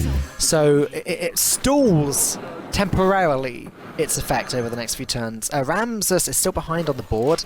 He's still got a pretty useless hand because the Faceless Corruptor is all he's got, and it's looking like it's going to be played without a minion. But if Ambush comes into effect, then it's possible that Ramses will be able to take advantage of that Faceless Corruptor. Yeah, I mean, the Ambush was actually kind of just the big draw he needed here, because it gives him potential. It just gives him more things in play. Well, this is now it, right? Unless the Twin Slice is played, Ramses will definitely be able to transform something into a Faceless Corruptor next turn, which could be the swing turn that he needs. Yeah, and to be honest, I would kind of... He's got this double Frenzied Felwing, which he really wants to come down. So that's why he's not gone for it. Obviously, if he could see the hand, he would say, well, you know, Faceless Corruptor, I'll just kill everything. But it's kind of the hard thing where you can kind of try and read that's the hand, but there's a few cards in the Rogue deck that just aren't playable right now. You know, Galakrond's one, Kronk's, Togwaggle, Flick, it could be any of them. And so he's just gone to try and do the his own powerful thing of getting these Frenzied Felwings out. But it's actually allowed the swing turn for Ramses that has kind of put him back into this game. It has a few less resources in Flamekiller's hand for him to use over the next few turns. Glavebound Adept is the best thing he can play right now. It's just a big minion. It's not going to be dealing that 4 damage. Apologies, yes it is, because of the second slice being able to be played for free. It's kind of... It's a feels bad man positioning of his Skull Gul'dan right now, because it's like... You could use the card that you've just drawn, but there's no guarantee that the next card that you draw is ever... And obviously, you have no idea whether it's going to be low enough cost. And I think the thing is, he needs to do something now about these 2 4-1s on the board. Like, he needs to deal with at least one of them. Satyr Overseer is the one that gets played, just because it creates a bigger board for him that demands being dealt with by Ramses now. This is a really fascinating game. Both players playing with pretty much no resources available. Oh, that's a big draw. Anything that has the word lifesteal on it against a Demon Hunter whets the appetite. Especially with the Rush Lackey coming off of this Eagle Miscreant. Lifesteal Rush is really, really good on reborn minions. You can either just trade it into a 1-attack minion if there's one of those laying around, or you can just use it to kill off a big thing, leave you with a minion at the end, and you get a bit of lifesteal out of it, which is just excellent. And I think we will see the Rush Lackey held in. Yeah, we do, which makes a lot of sense with this Ancestral Guardian. It's not a bad card to get as well. You know, start buffing up some tokens on the board. You know, everything's basically token-like here, so it's not an awful board state right now for Ramses. He's probably in an okay situation. Yeah, he's looking good to me. Gravebound Adept is going to be able to be played and deal 4 damage to a minion, presumably start getting that board back. But Flamekiller is certainly behind here, and at some point soon... Oh, he is going to go face! Wow, that's going to be so punished by the Ancestral Guardian. Yeah, and I mean, it's just not really something you can play around here. The Demon Hunter, looking at this hand, Metamorphosis, Skull of Gul'dan, there's one game plan I'm seeing for this Demon Hunter. So I think for Flamekilla, this does really make sense as a line. It's just the punish is there from Ramses with the Ancestral Guardian. Oh, he's managed to get himself right back into this game as well. This is definitely going to be awkward, I feel, for Flamekilla to deal with. Now, he has got that Skull of Gul'dan for next turn that might buy him some vital resources that he needs to try and work his way back in. It just seems like the obvious play when you've got it on Outcast. But he has that Metamorphosis too. I mean, I just don't feel like he's going to have the legs with that lifesteal still existing on board as well. That's, guaranteeing at least 4 more healing going back over to Ramses right now. And has he drawn anything here that will help him out of this hole? Not really for this turn. There's kind of the awkward part where this Skull of Gul'dan, yeah, great, it's got a discount of 3, but it's kind of stuck in the middle of his hand. He can't empty the left side. The right side, you're just relying on top decking cheap things that don't cycle. So to try and, get the second Gul'dan out is pretty tough. And his hand here doesn't really look like it's doing it. He's playing the Sigil Runner, which is going to activate the second ambush, which, unfortunately both secrets that for Flamekilla, unfortunately both secrets were ambush, and it was kind of the better ones, I think, in both scenarios. To be fair, Bamboozle would have been quite irritating for Flamekilla then as well. Well, I guess if the ambush didn't go off, he wouldn't have made the trade with his face. But it's going to be Galakron time, which means Ramses does get to draw a card which costs 0. It's going to be Kronks as well! That's just lethal, isn't it? No. Buffing up all of his minions. It's +8. That's just 14. No, it's almost lethal. It's so close. I mean, how do you deal with this, right? Unless you get some sort of crazy altruist turn. I just don't think you deal with this regardless. And I mean, in that world where that happens, there's even going to be Hero Power Generator Lackey. Any deal 2 damage Lackey is going to be lethal. That's going to combo your Miscreant, which is going to give you more Lackeys, more shots at getting Kobold Lackey to just deal 2 damage. This is kind of lights out. Yeah, it's very, very lights out. The writing is on the wall. Unfortunately for Flamekilla, wasn't able to get the job done with his Demon Hunter taken out by the Rogue. And honestly, looking at how Ramses started this game with the awful hands, he had to play Edwin Van Cleef on curve as a 2-2. Let's just remind ourselves that. And I think it's just this victory now highlights how good a play that was, playing his stuff on curve, able to utilize the blackjack the next turn thanks to the ambush draw. It's a well-deserved win for Rasmus. Yeah, I think it's so easy to fall into traps with things like Edwin where you say, well, this has an effect, I need to use it, but sometimes a 3-mana 2-2 is what you need to do. Turn 1, blackjack stunner on the board. It did a job. I sometimes just playing stats on board is what you need to, especially versus Demon Hunter, like you need to contest. Like you just need to contest on board with the pure stats at some point. And congratulations, Ramses takes a pretty solid 2-0 victory over Flamekilla here, Frankie. Yeah, absolutely. I'm very surprised by that. I'm just wondering what Flamekilla did wrong. Was it that he simply decided he didn't have a strong enough hand to take the board and decided to go for face too early, Falcone? Yeah, so it's the turn that Toast really described as the swing turn was the turn that the Demon Hunter played both Frenzied Fellwing, and it was just unfortunate. He played these cards because he wanted to make them as powerful board possible, but in doing so, he had to swing face in order to get the discount to play these cards. What he didn't realize is that by not making the trade, the Faceless Corruptor from the other side would come out, create a second copy with Rush, and completely clear those Frenzied Fellwings up while both Faceless Corruptors survived. It allowed Ramses to get complete hold on the board, and that was really where the game started to swing around. And Toastmaster, we saw 2 decks there from 2 attempts, with the same deck, Flamekilla trying to play on curve. What happens when you don't get the optimal hand to play on curve? Can you adjust? How do you plan for something like that? It really varies on the deck. Demon Hunter is one of those decks where it feels like there's always an alternative game plan you can go for based on the hand that's given to you.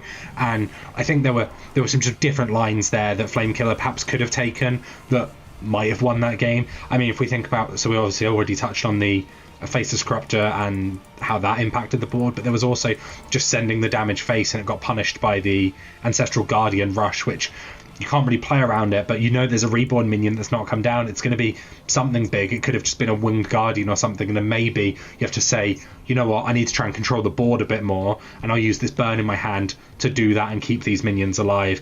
But it's so difficult in those situations to know how best to approach the game, especially with Demon Hunter being so new that people just haven't had the time to, get 10,000 games on Demon Hunter and know every iteration of how a game pans out.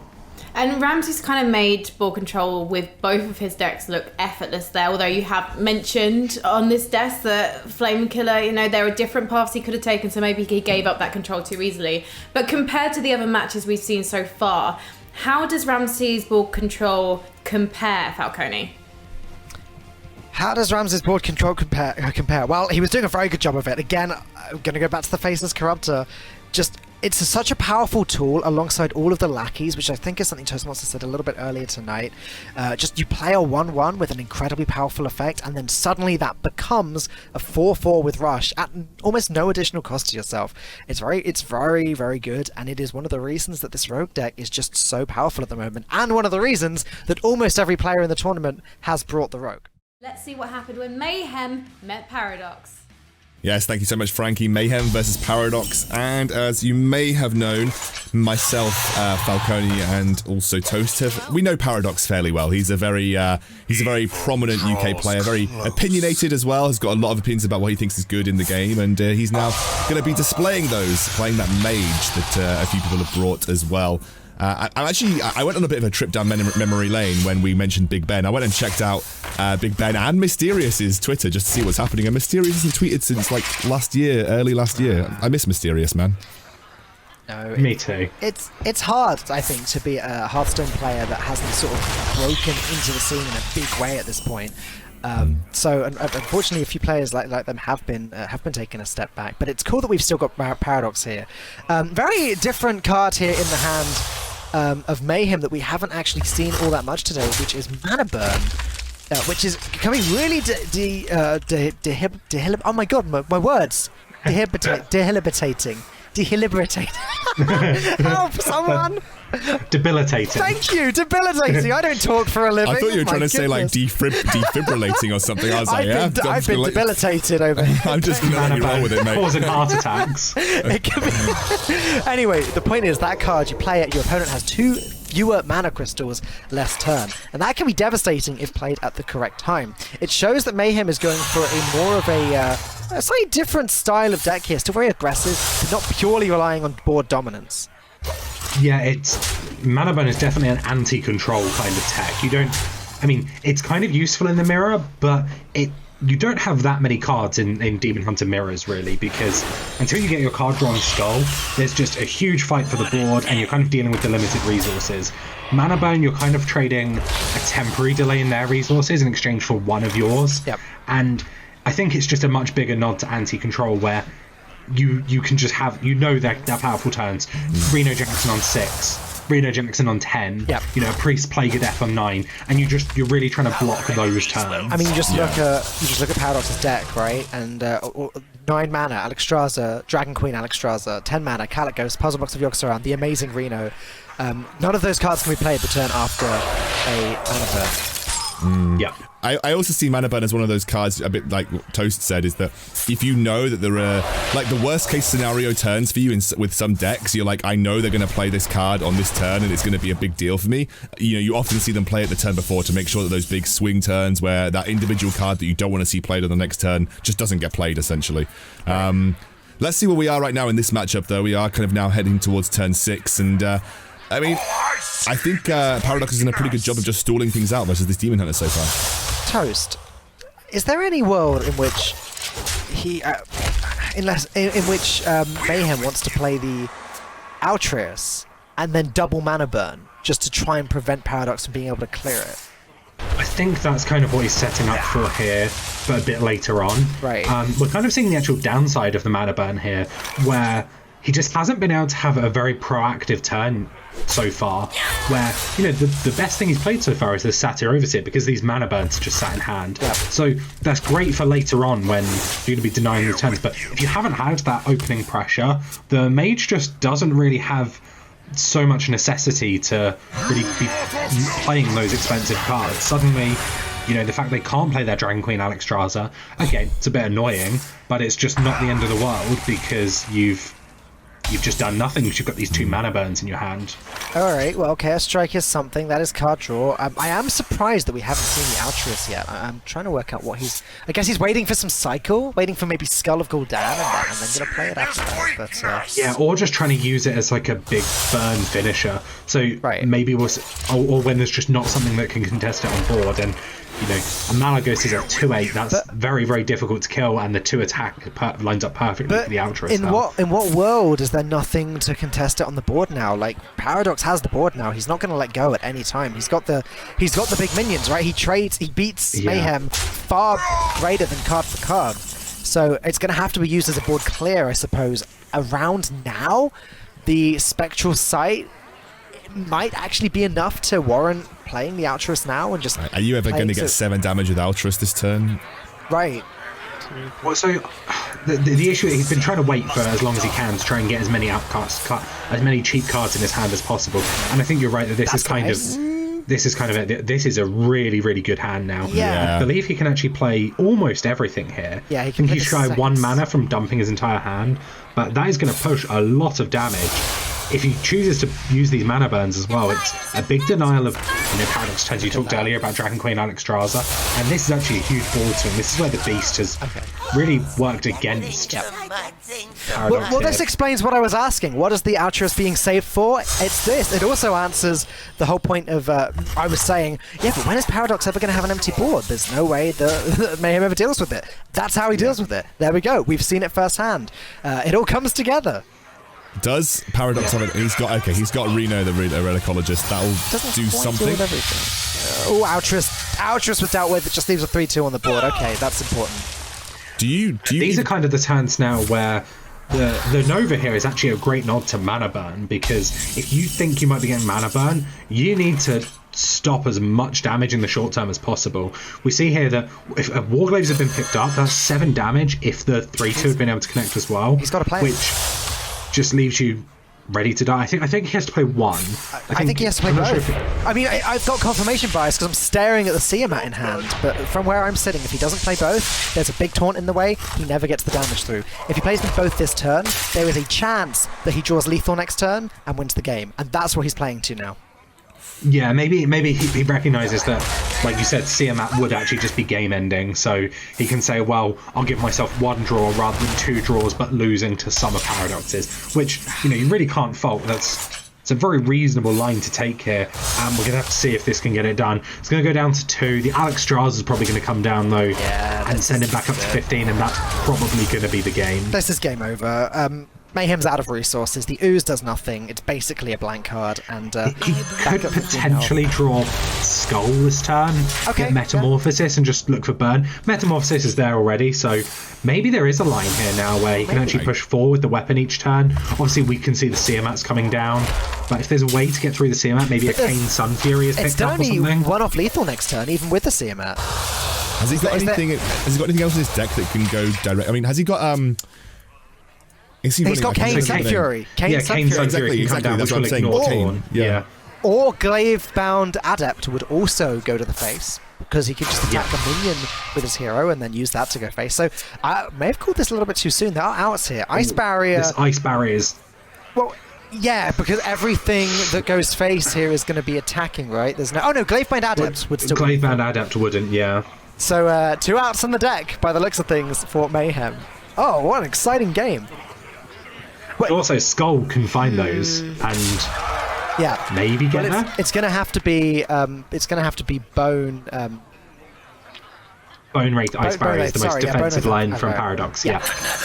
And that's what he comes that he plays here, which great recognition of what the outs are for a Demon Hunter in this situation.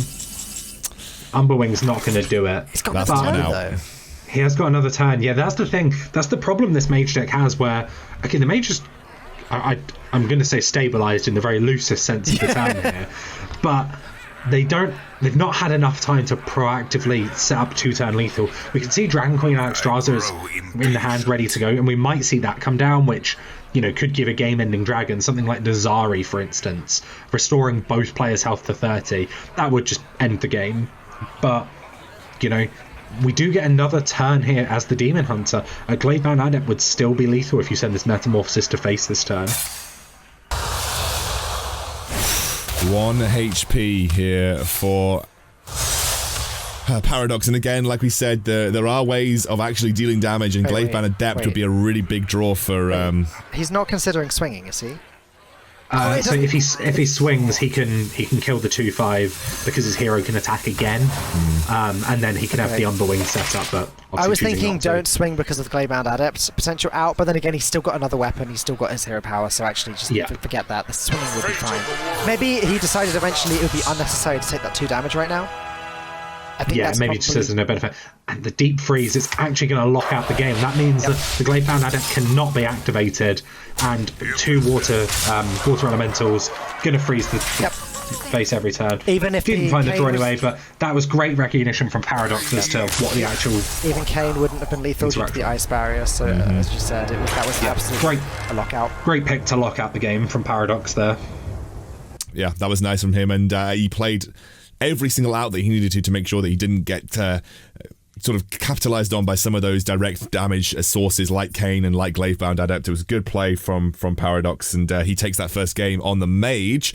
So let's move on to that next game. Let's see where we're going to go with those matchups. I'm just guessing that we get another Demon Hunter queue in here from Mayhem. Oh no, he's switching up to Warrior, so it's going to be Paradox running with his Demon Hunter, and it's going to be Warrior coming in from Mayhem, so he has switched up.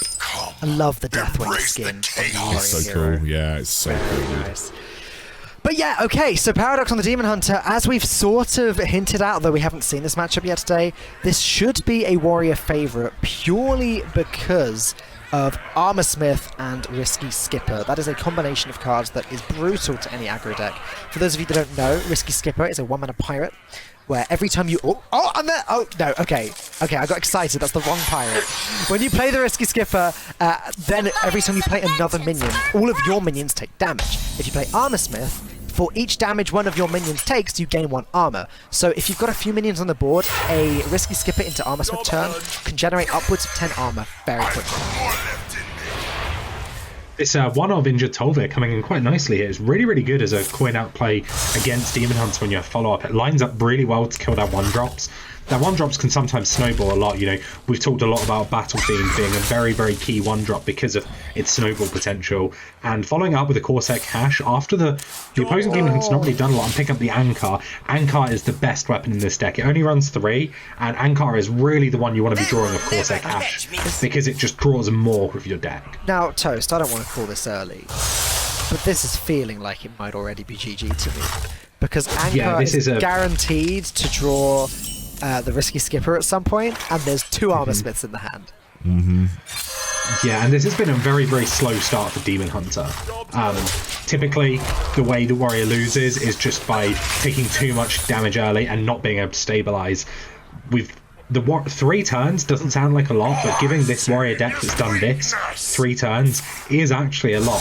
There's going to be another pirate drawn this turn, more weapon, more minion removal. Like you said, the double Armor Smith just allows for obscene armor gain that puts you out of any kind of range on the Demon. And the only pirate left is Risky Skipper, right? Like, both of those swings are going to pick up a Risky Skipper, so this is just...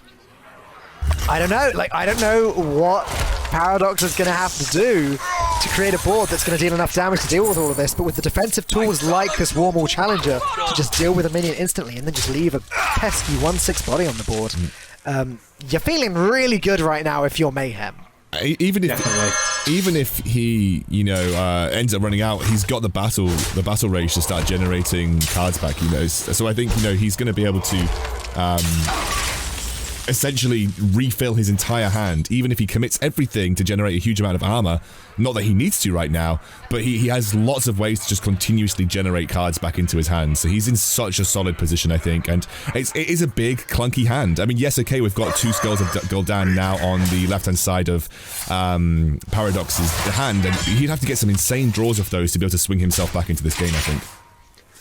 Yeah, off of those, we'd be looking at things like a discounted Altruist plus other cards that also get discounted, just to allow you to have one of those obscene turns where your Altruist does like 10, 12 damage, clears the board, goes face, develops a board, and then hope that the Risky Skipper counter swing on that just isn't enough. But as we can see, it's probably going to be enough, you know, double Armor Smith, 2 Risky Skippers available with the second swing of the Ankar, or the third swing rather. We do see Paradox taking a very, very aggressive line here, choosing to ship all this damage face, which I think is a great recognition for this game. He's got the Metamorphosis in hand, so you can kind of say, well, that's 10 damage right there, and I just have to hope the Armor Smiths aren't here. You know that the Risky Skippers are going to be there because of the Ankar. It's just devastating, isn't it? Now 5 cards really drawn is. for Fluffy Patron. There is no world in which Fluffy Patron... Sorry, not Fluffy Patron. What am I talking about? Mayhem is Mayhem, yeah. No, I saw the name, read it, and fell for that one. It was going to happen at some point for Mayhem. That's loads of armor. There is no world in which Paradox can prevent Mayhem from doing the same thing again. In fact, he's so confident that he's just going to go ahead and slam down the second Risky Skipper now. That's 9 armor. An inner rage would be another armor. And if Paradox can't deal with the Skipper this turn, it's going to be even more chaos next turn. But Paradox is going to want to deal with the Armor Smith first, because that's the immediate threat. And he can only deal with one of them. Oh, well, now 2, thanks to the I-Beam draw. I mean, there's some good discounts there for Paradox. He's going to go for the Umber Wing, so a free way to deal with that and get some stuff back on board. Although if you feel like you have to get rid of some of those pirates, otherwise you're just going to end up getting them cleared anyway. This is actually a slight miss sequence from Paradox if he ends up trading here. Does choose to go face, okay, that's fine. Otherwise, he could have gone for a hero power attack and then equip the weapon, but choosing to ship the damage all face, so. But the Risky Skipper survived, and there's still an Armor Smith in the hand. It's not There's ideal. also a second Risky Skipper still in the deck. Right. It's not ideal in this current situation, because as soon as a single minion is played, the Risky Skipper does blow itself up. But things are super comfortable. Still 25 health at this stage. Obviously, Paradox still has some big Demon Hunter minions able to play, but Mayhem has a big old hand full of tools, and these Bomb Wranglers can do a lot of damage themselves. Oh, goodness me. There is another Hand of Gul'dan outcast for Paradox, and obviously we know that they can generate a huge amount of swing capability for the Demon Hunter. Like you said, if you get like a discounted Altruist, and then suddenly you can start spamming cards, you know, that's a really, really good situation for Paradox to find himself in. Let's have a look at the cards that he's drawn. Anything there, gents, that you think is going to allow him to start wrestling control back versus the Warrior? The Warglaive of Azzinoth coming down for 2 mana does let him get a full board clear here.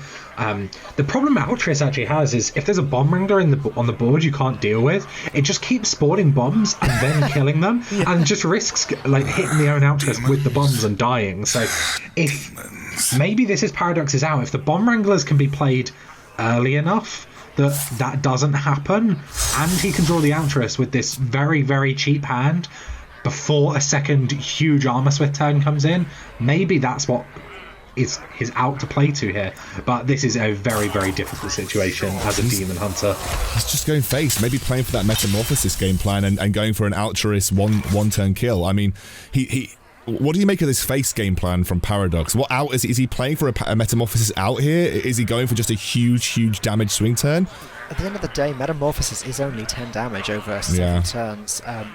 I guess, I mean, the problem is with relying on Altruist is that, as Toastmaster was saying, if Bomb Wrangler's on the board when Altruist gets played, it's game over, because every time they take damage, they spawn a Boombot, and then the Boombots are exploding and probably killing the Altruist at some point. Like, it's incredibly likely for that to happen. The other thing is you can't play Altruist on an Armor Smith board because you're just generating your opponent more armor than the damage you're actually dealing. So it's a difficult card to rely on in this matchup against a deck that specifically wants its own minions to take damage.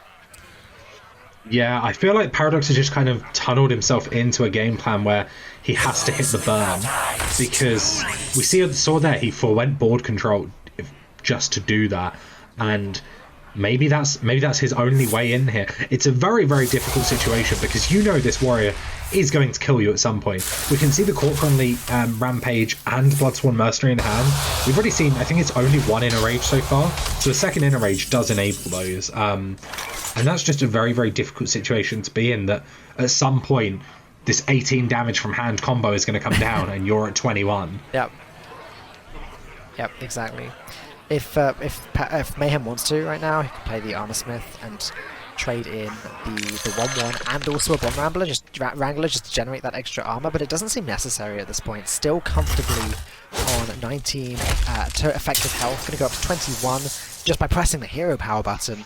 Mayhem just needs to play a little bit defensively now, make sure that there's civilians on the board, and very soon he will just win the game.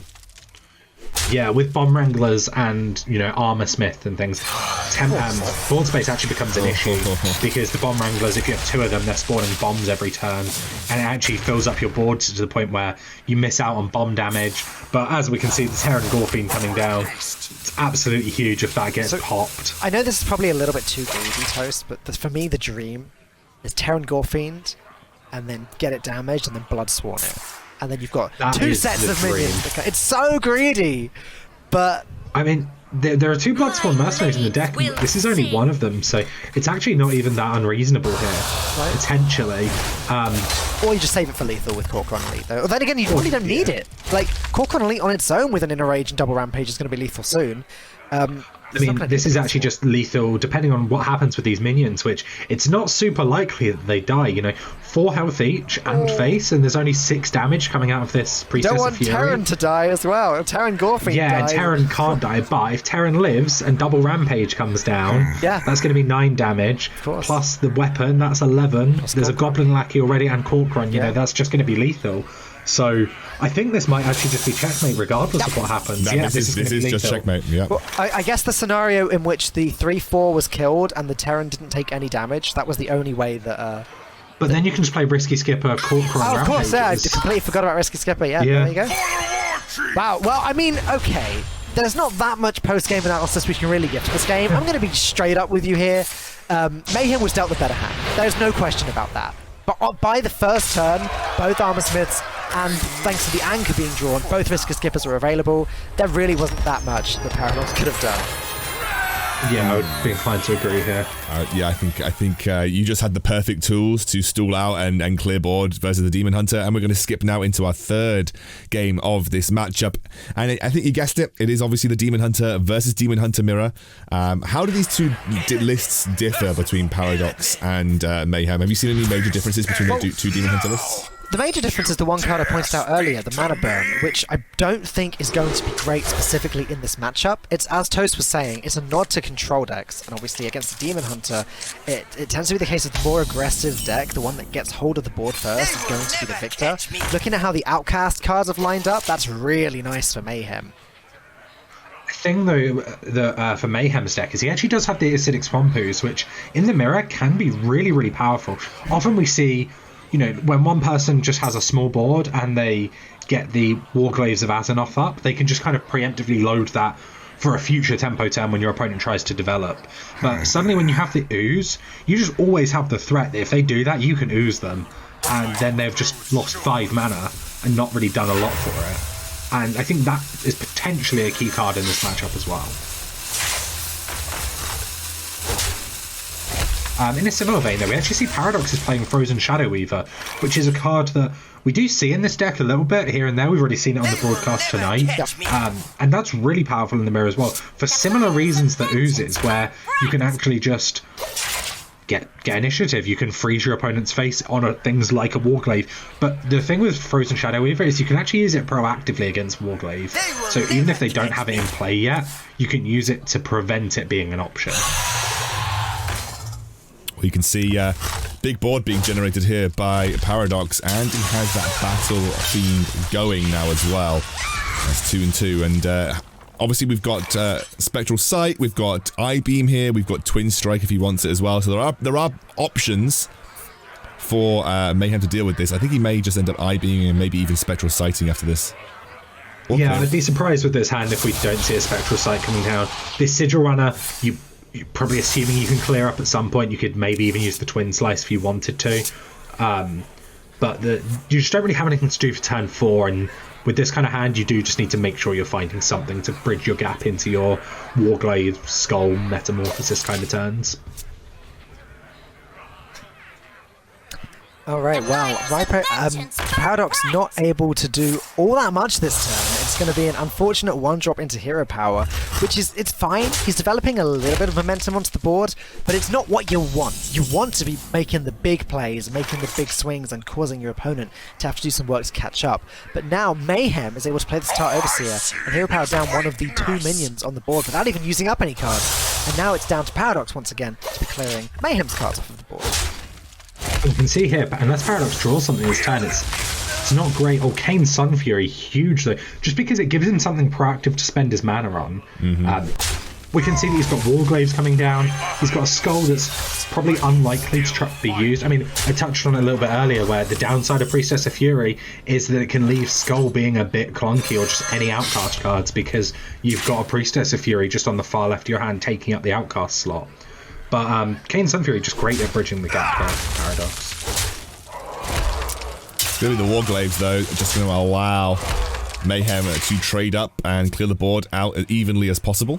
I guess you could just develop your own Warglaives, but we can see in Mayhem's stack he has got that Acidic Swamp Ooze, which is something that I'm sure Paradox is aware of. Maybe why Paradox has just swung into face here. I've seen him been chipping a bit of damage here and there, but obviously we're going to see the Ooze come down, and immediately that is like the worst weapon to lose in this Demon Hunter mirror matchup, and it is gone now for Mayhem.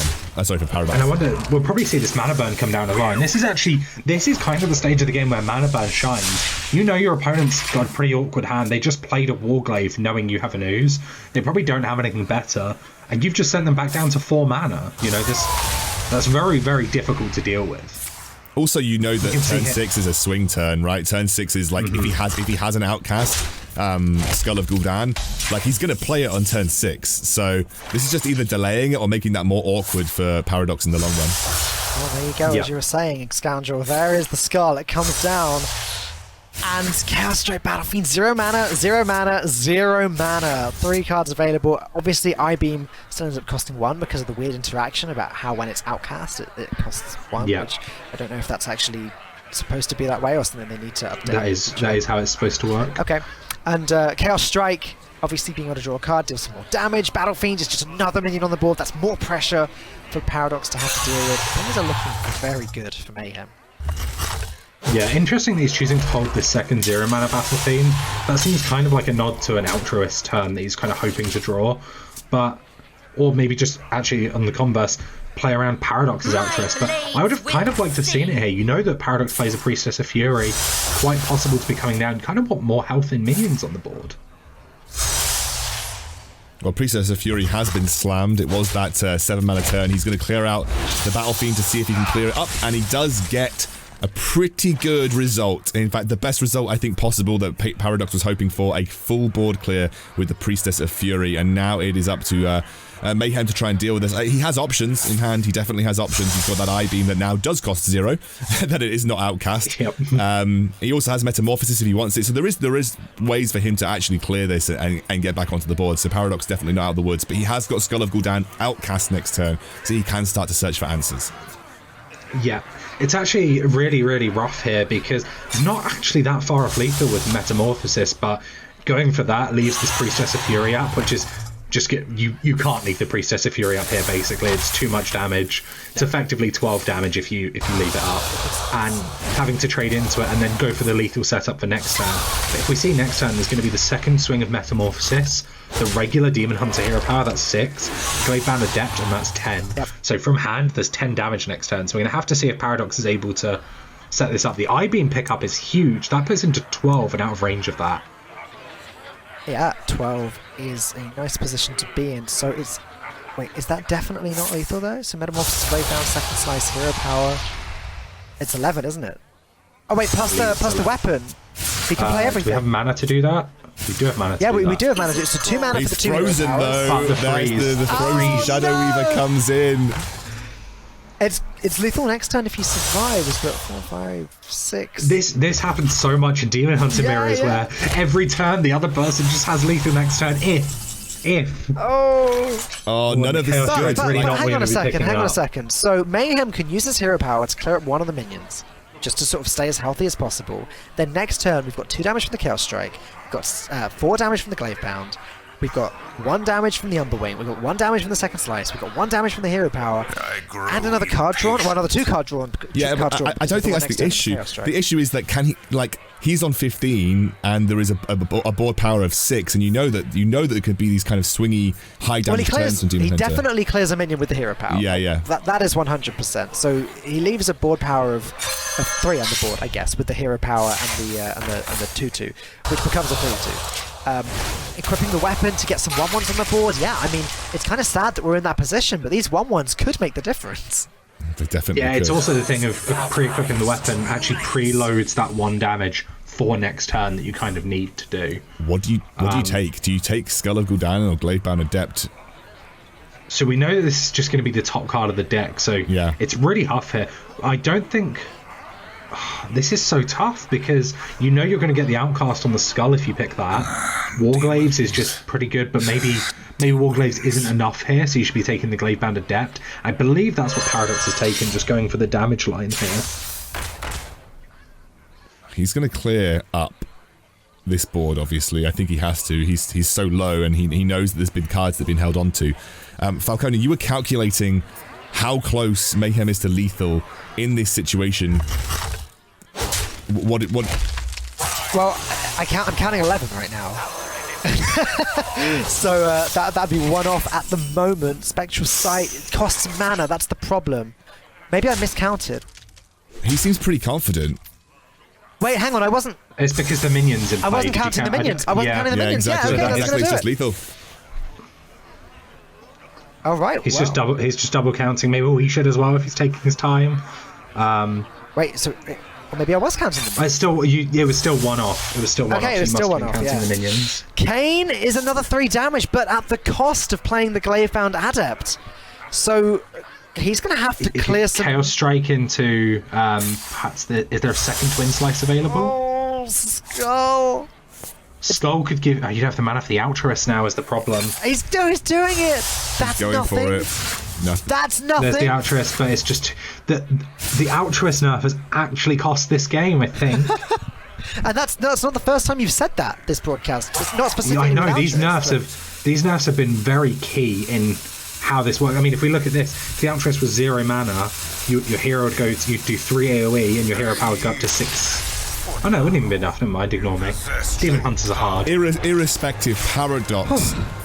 Again, one of these, it could have gone to either Demon Hunter on either turn if it was just the setups were there. But Paradox played his outs again, played it well. He kind of pushed the board, maybe calculated the max damage he thought he could take.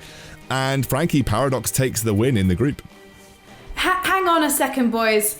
I wasn't very good at maths at school. I'm confused by that final moment. Why exactly did Mayhem choose to yield? He just didn't have the damage to get lethal, and then therefore he was dead the next turn, I think.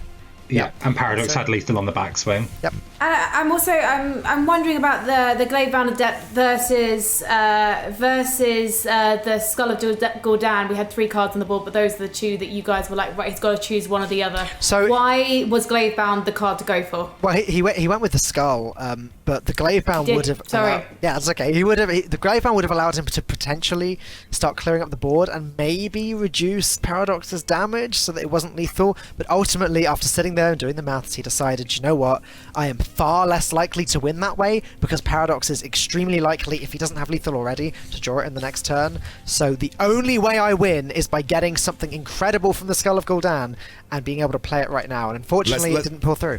Let's be honest though, the tech of the Frozen Shadow Weaver, that won the game for Paradox. Sure. He would have been dead really if he didn't have Frozen Shadow Weaver. That was it. So there was a tech card versus tech card in that matchup. We had the Acidic Swampoos, which did do some work for Mayhem, and then the tech card of the Frozen Shadow Weaver came up big and actually gave Paradox the win.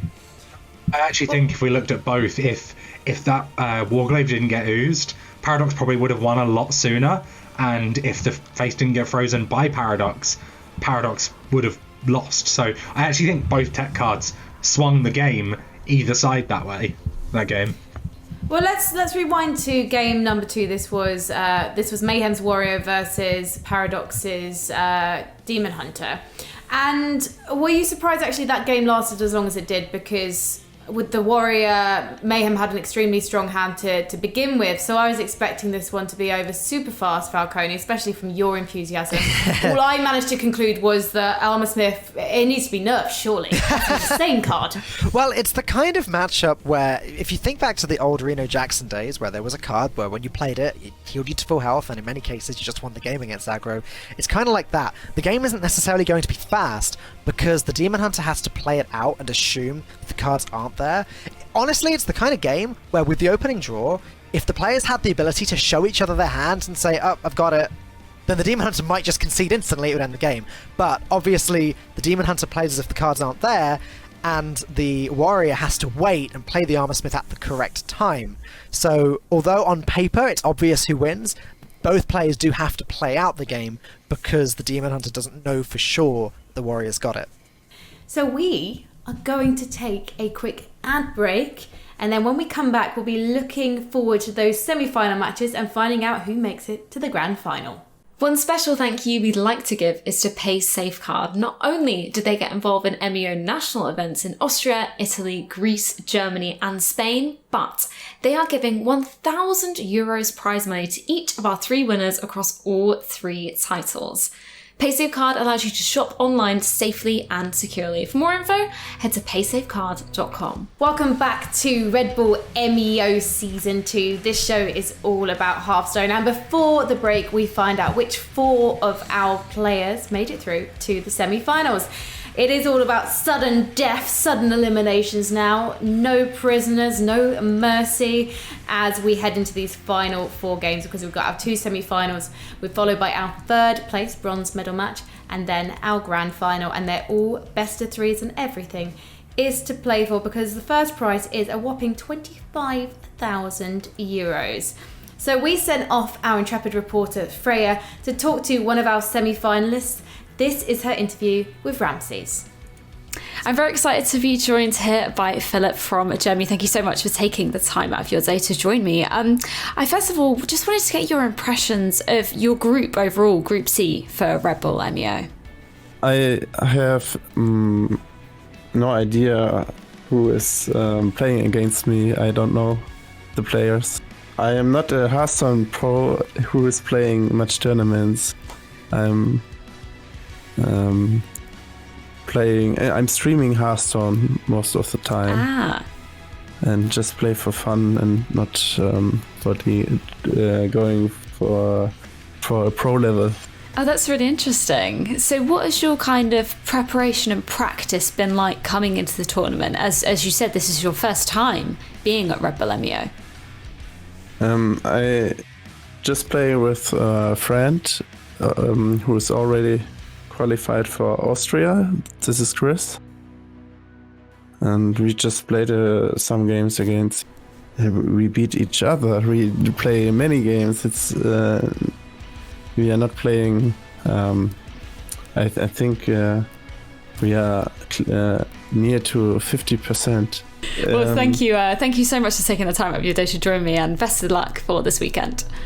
Thank you. Thank you so much to Freya and Germany's Ramses for having that chat. Now, Ramses is going to be playing Matty 17 from the Czech Republic. And to talk about this matchup, I have got my analysts back. Well, our casters, I should say, because it's Scoundrel, Falcone, and of course, we've got the man himself, Toast Monster. Kieran, it's always a pleasure to have you with us. And it's so strange, actually, to not see you playing, but to see you casting. How are you finding it so far?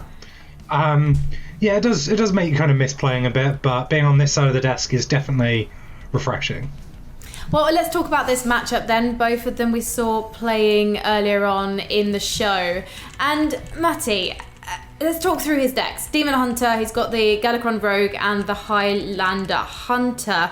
Are there any choices in his Demon Hunter deck in particular that could prove to be a weakness going to the semi-final?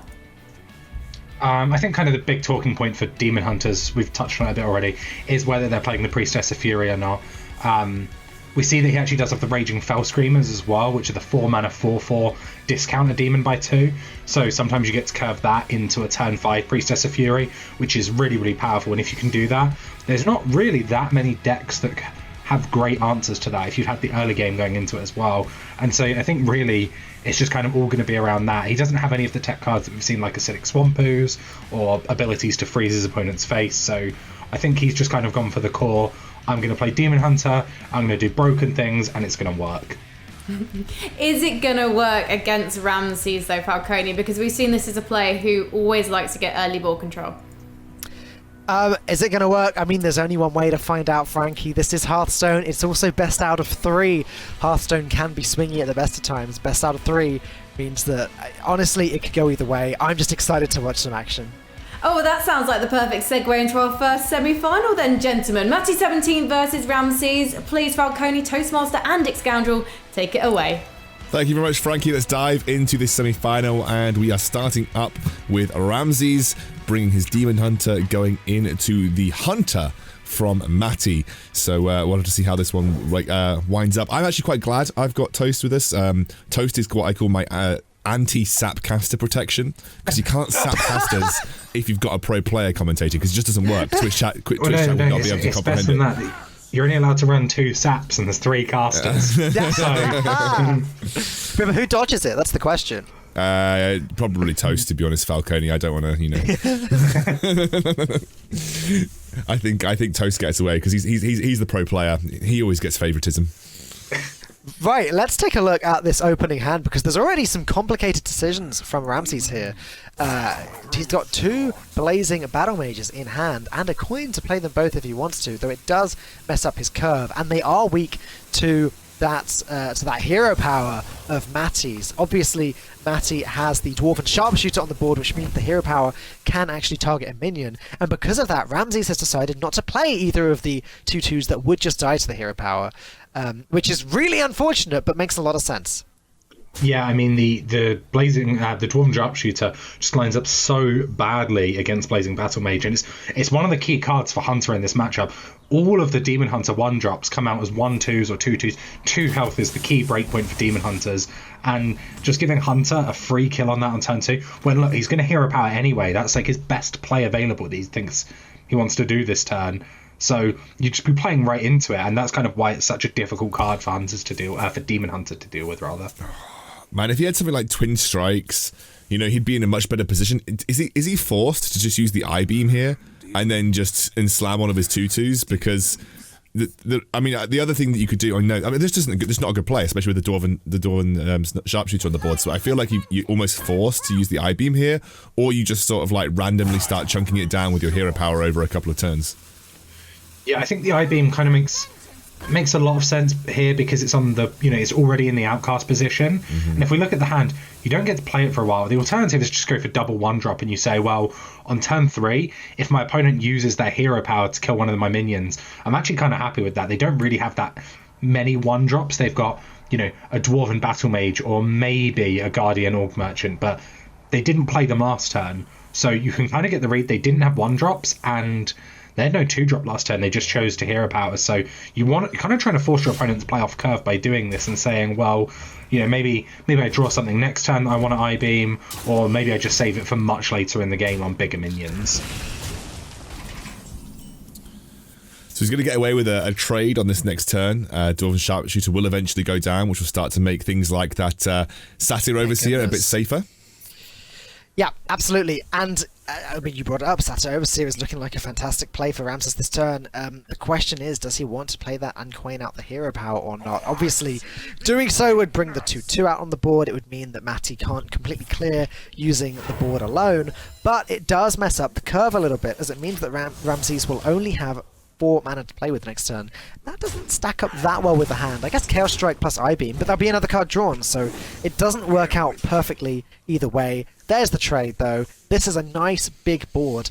There is a rush minion in Matty's hand. There's the Griffin, which does mean Matty can sort of take control of this board and sort of try and stop Ramses from running away with too much power. Yeah, something that's definitely interesting here that Matty chose to do. On turn 2, he could have played Scavenger's Ingenuity, drawn a Beast. Oh no, sorry, that's Corrosive Breath. Sorry, that's Corrosive Breath, yeah. Yeah, ignore that point then. That is not relevant. But the Diving Griffin here is excellent. It fishes things like Zigzor Prime out of your deck, which, we've already seen how powerful getting that out is early, and just giving you the ability to draw. If we can draw it buffed as well, it comes down to 4 7/7s, which even Altruist, which we've just seen picked up, does struggle to deal with. Altruist just isn't the 4-drop that you want to play this turn, though, is it? We'd have loved to see from Ramses the raging Foul Screamer, but he doesn't run it. That would be he does pick it up as well off of the Chaos Strike. Oh man, he would have loved to see that on curve this turn, play that, and then get a cheap demon soon after. But unfortunately, the Altruist was not the way to go. This means very little board progression for Ramses whatsoever, and now Matty has the opportunity to take complete control. With his rush minions, with his bigger minions a little bit later on, with these spells. Matty has a lot of options here. Yeah, I mean, the trade here is a little bit of a nod to Rotnest Drake, so it's not as much of a punish. But to be honest, this is just not where you want to be as a Demon Hunter. You're giving initiative over to the deck that you're trying to just kill, and it's a deck that famously doesn't come from behind very well. So if you're very ahead of Hunter, it's kind of only really Zephyrus, and maybe on, turn 9, something like the Varanus Unleash the Hounds combination we see in hand right now. And they're pretty late stage games late stage game cards to be trying to use to clear. So this is just really not the position you want to be in as a Demon Hunter, and this can't be feeling great for Ramses. Not looking like a nice hand either. He can go ahead and play the battlefield, but honestly, there's just nothing feels good, I think, for Ramses right now. I think he's in a rough spot, trying to come back against a hunter who's already got plenty of options in hand, and he's just going to slam the Varanus, and that's going to get him some very, very, very good trades here. Yeah, the Varanus Despair combination is really, really tough to deal with, and we see here that it's just pushing his board advantage even more. This Skull of Gul'dan is probably going to have to come down, and we're going to have to see no cards played and hope that in combination with the Altruist something can be done.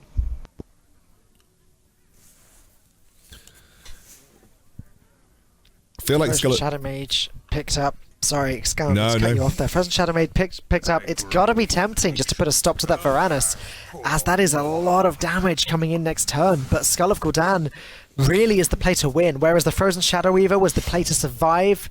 This is the play to win. Yeah, I mean, if you play the Shadow Weaver, what's your game plan? It comes down this turn. What do you do about the Varanus next turn? It's still just going to be there. Yeah. I think. And so I really like playing the Skull and just kind of hoping that you can maybe get something done with discounted cards and Altruist or something. Interesting to choose to even play the Umberwing here, because I'm not sure how much the 1/1s actually help. And how much damage has he got? It's lethal. Yeah, I think he's got lethal. The Hound's Corrosive Breath and Hero Power. Mm-hmm. This is lethal, 100%. You do 3 damage with Corrosive Breath. You're going to do 2 with Unleash the Hounds, and you've got another 2 with a Hero Power. You're 1 over, even with just with that combo. So.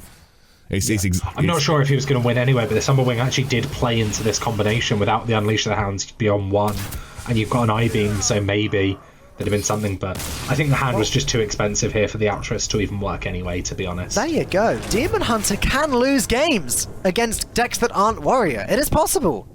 Yep, definitely is. We saw there how the Demon Hunter's just not able to get onto the board aggressive enough against these. Highland Hunter is a mid-range deck, and if you can sort of give a mid-range deck time, they do that powerful thing, and then if you don't have the comeback mechanic in a discounted Altruist, which is, I say it's a comeback mechanic, it's very difficult to rely on that, but it is something you do have to rely on, the Skull of Gul'dan just bailing you out in combination with Altruist sometimes. We are diving into this next game of the semi-final. Ramses is now 1-0 down to Matty, who is queuing up his own Demon Hunter. Demon Hunter versus Demon Hunter matchup. Seen a lot of it today. And it's been very close in most of our games. There's been like a 1 swing turn separating the 2 Demon Hunters from getting some kind of lethal. So I'm excited to see another matchup. They're always quite exciting. A lot of micro decisions being made towards the end of these matchups as well. Let's see how this one pans out. Don't blink or you'll miss it. Ramses choosing to keep the I-Beam, which I think is great. We've seen how important this early game is, and I-Beam is a great tool very early on at just trying to keep control of the board. We see Ramses kind of spoiled for choice on 1-drops here. He's got them all. I mean, I guess you could play Battle Fiend, and that essentially frees up I-Beam, like ASAP. Essentially, it's always going to be outcast from that point onwards. Battle Fiend, I mean, Battle Fiend is incredibly tempting for that reason and set it up, but I think that he has to go with the Sigil Runner here, purely because it's the rightmost card, and from next turn, there's going to be another risk card. And as we see, if the Raging Fell Screamer was played drawn before this was played, this would have lost its outcast until it makes its way all the way to the left side of the hand again. Yeah, the thing is, because of the context of his hand, I actually think there's merit to that. If we look, once you play the Battle Fiend, the I-Beam costs 1, then you've just got a Blazing Battle Mage in the way, and you could just go Battle Mage Sigil Runner, and then there'd be outcast. I actually think there was some merit to that. Very good point. This is better against them trying to play a 1-drop because it forced them to hero power. But if they don't have a 1-drop, they would just hero power this down, whereas they can't do that with the Battle Fiend. I think it was a very difficult decision. I don't even know if that was right, but that is a tough turn 1 when you've got every turn 1 option available. Well, now he has the opportunity to go for the Battle Fiend I-Beam playing if he wanted to. Obviously, that is Battle Fiend's one of those cards you don't want to leave up on board too much because it will just grow. It's like a really weak version of the old Undertaker, back in old Naxxramas meta. It's like a weaker version of the old Undertaker in some respects. You don't think it's too threatening, and suddenly a few turns later, it's hitting you for like 50,000 damage. So the thing is here. So if we think about I-Beam, it has lifesteal, right? So it's going to heal for 3 either way. So what you could potentially do is just play 2 1-drops here. If he takes the value trade with the Battle Fiend, you can hero power down his Battle Fiend and I-Beam a different minion. That is an option here. Choosing to hold this Battle Fiend as well. This is the thing. Demon Hunter, every decision in the mirror matters so much because of how snowbally it is, that all of these, like choosing to hold your Battle Fiend so that maybe you can trade your Battle Fiend and then play the trade your Battle Mage into his Battle Fiend and play yours after. Things like that just really add up. All these decisions probably will affect the outcome of the game, how you navigate these early turns. Right. As now it's Sigil Runner on the other side coming out, and there's going to be the Priestess. That's not going to be any good until turn 7. Or I guess turn 5, if Matty can get the Fell Screamer out. But in the meantime, it's just going to sit there. Though Matty does have full board control here. Ramses is going to be able to get some of that back with the Battle Fiend I-Beam hero power play, but they are just scrapping over nothing at the moment. Yeah, and this is why I think there wasn't really that much rush to play the I-Beam last turn. He was on full health, so he wouldn't have got any healing. This way, he took 3 damage and he healed 3 damage just by leaving it up another turn. And just give him a little bit more flexibility, which I think is something that it's very easy to just say, oh, I need to kill the Battle Fiend, but I think there's definitely merit like here where not using the I-Beam that turn was absolutely fine because you didn't have a turn 3 lined up anyway. But now we're going to see the real advantage of having that Raging Fell Screamer to play on curve for Ramses. He's able to play that now, and then if he doesn't draw a demon, then Skull a little bit later to guarantee that he gets something to play that turn or the turn after. If he wants to, Ramses could play the Twin Slice twice this turn to get rid of the 2/2, which has to be tempting just to win over the board, even if just temporarily. But then again, saving it for an Altruist turn is also very tempting. Yeah, I really like saving it here just because this 2/2, it's a bit annoying, but it's not the end of the world here. And you're running low on resources, so if you use the Twin Slice here, it just removes any flexibility you have in what you could do next turn to bridge yourself to Skull. And I think it's just an overcommitment of resources to kill a 2/2 with the Twin Slice here. Okay. Though it does become a 3/2. If Matty hero powers the Fell Screamer and trades into it, he can just deal with it with what he's got, but I guess he's tanking a lot of damage if he does that, so maybe Ramses isn't complaining too much. I think Ramses just needs to think, well, I want to stall this game as much as possible, and something like a hero power trade there would actually be quite a slow play. If Matty wants to, he could Twin Slice, coin out the Glaive-bound Adept, and just use that to deal with the 4/4, then he's got complete control of this board. I think that's the play he's thinking about right now. Seems like a very solid play to make, and he then has a 3/3, the 3/2 that goes face as well. Exactly. Yeah, this is a really nice play here. It's very easy to just get hung up on trying to, maybe go for the Satyr hero power line or something like that. But I think this, knowing that unless they have their own Twin Slice and look at this turn. Look at this turn. This is the reward for doing exactly what you said, Toast. You said you see the merit in holding back the Twin Slice there so that we can get this Altruist play, and here it is. it clears everything. Obviously, Face needs to go into the 6-1 in order to deal with everything, but this has cleared things up nicely, and it puts the pressure back on Matty. Can you deal with Altruis? If not, you're in serious trouble next turn when this skull gets played.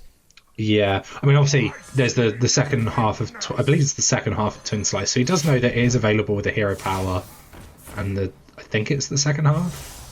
Yeah, but he's got to face tank it. He has got to face tank it. Damage. And that's the thing, we've seen how much face damage does matter in this. You know, it often comes down to being, oh, I'm 1 damage off lethal this turn, so I have to trade. And then the opponent's like, oh, now I'm 1 damage off lethal, so I have to trade. Yeah, I mean, look at if that Altruis had stuck, this would be obscene. That's what I was thinking. Oh man. Oh, this would have been the best Altruis in the world. Oh my god, 3-0 cost. But without Altruis, it's not the best. I mean, okay, so Shadow Weaver is really interesting because he can freeze the 4-2, but then it's still developing 2-2s. Which means he may actually just need to face tank that 4-2 and freeze the 2-2. Let's see what the Sigil Runner picks up. That might actually be very important, although there's not many 0 costs. Ooh. Okay, Skull! That's great for next turn. Yeah, that really gives you a line of how you're winning this game. You're just going to try and stall as much as you can this turn. Probably play everything, freeze the face, I would think. Yeah, maybe a freeze the face. Yeah, and then just trade off minions and hope that the second skull was good enough, because you know that regardless of what you top deck, you can play the second slice and the skull to force the outcast mechanic this turn. Right. We do have a priestess though coming soon for Matty. He has got that card in hand right now. He's got his own Altruis also, and that's going to do some serious work here.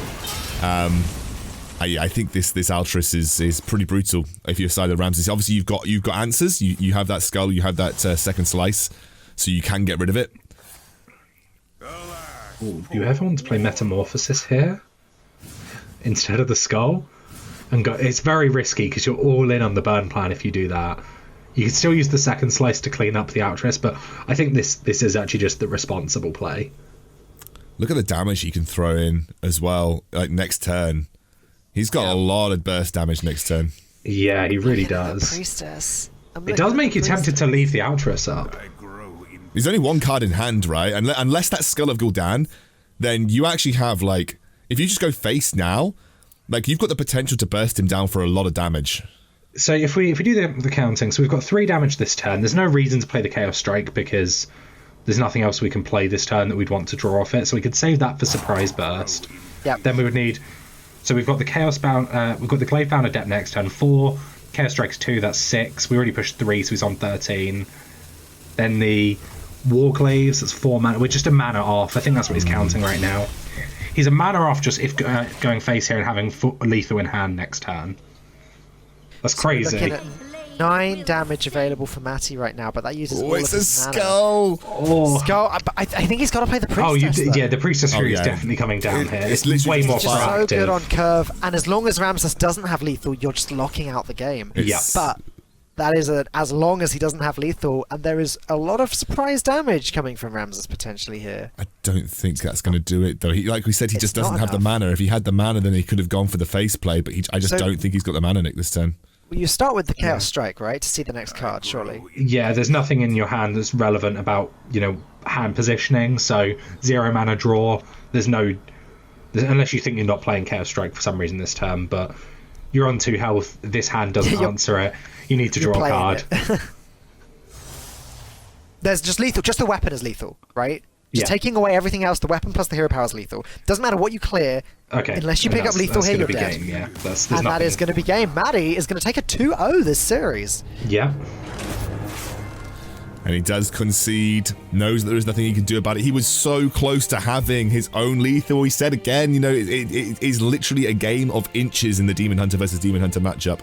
And it will be Matty going forward into the final, beating out Ramses in convincing fashion as well. Yes, indeed, as they say in another game that I cover frequently, but a game that's very different to Hearthstone, so I'm not going to go into it.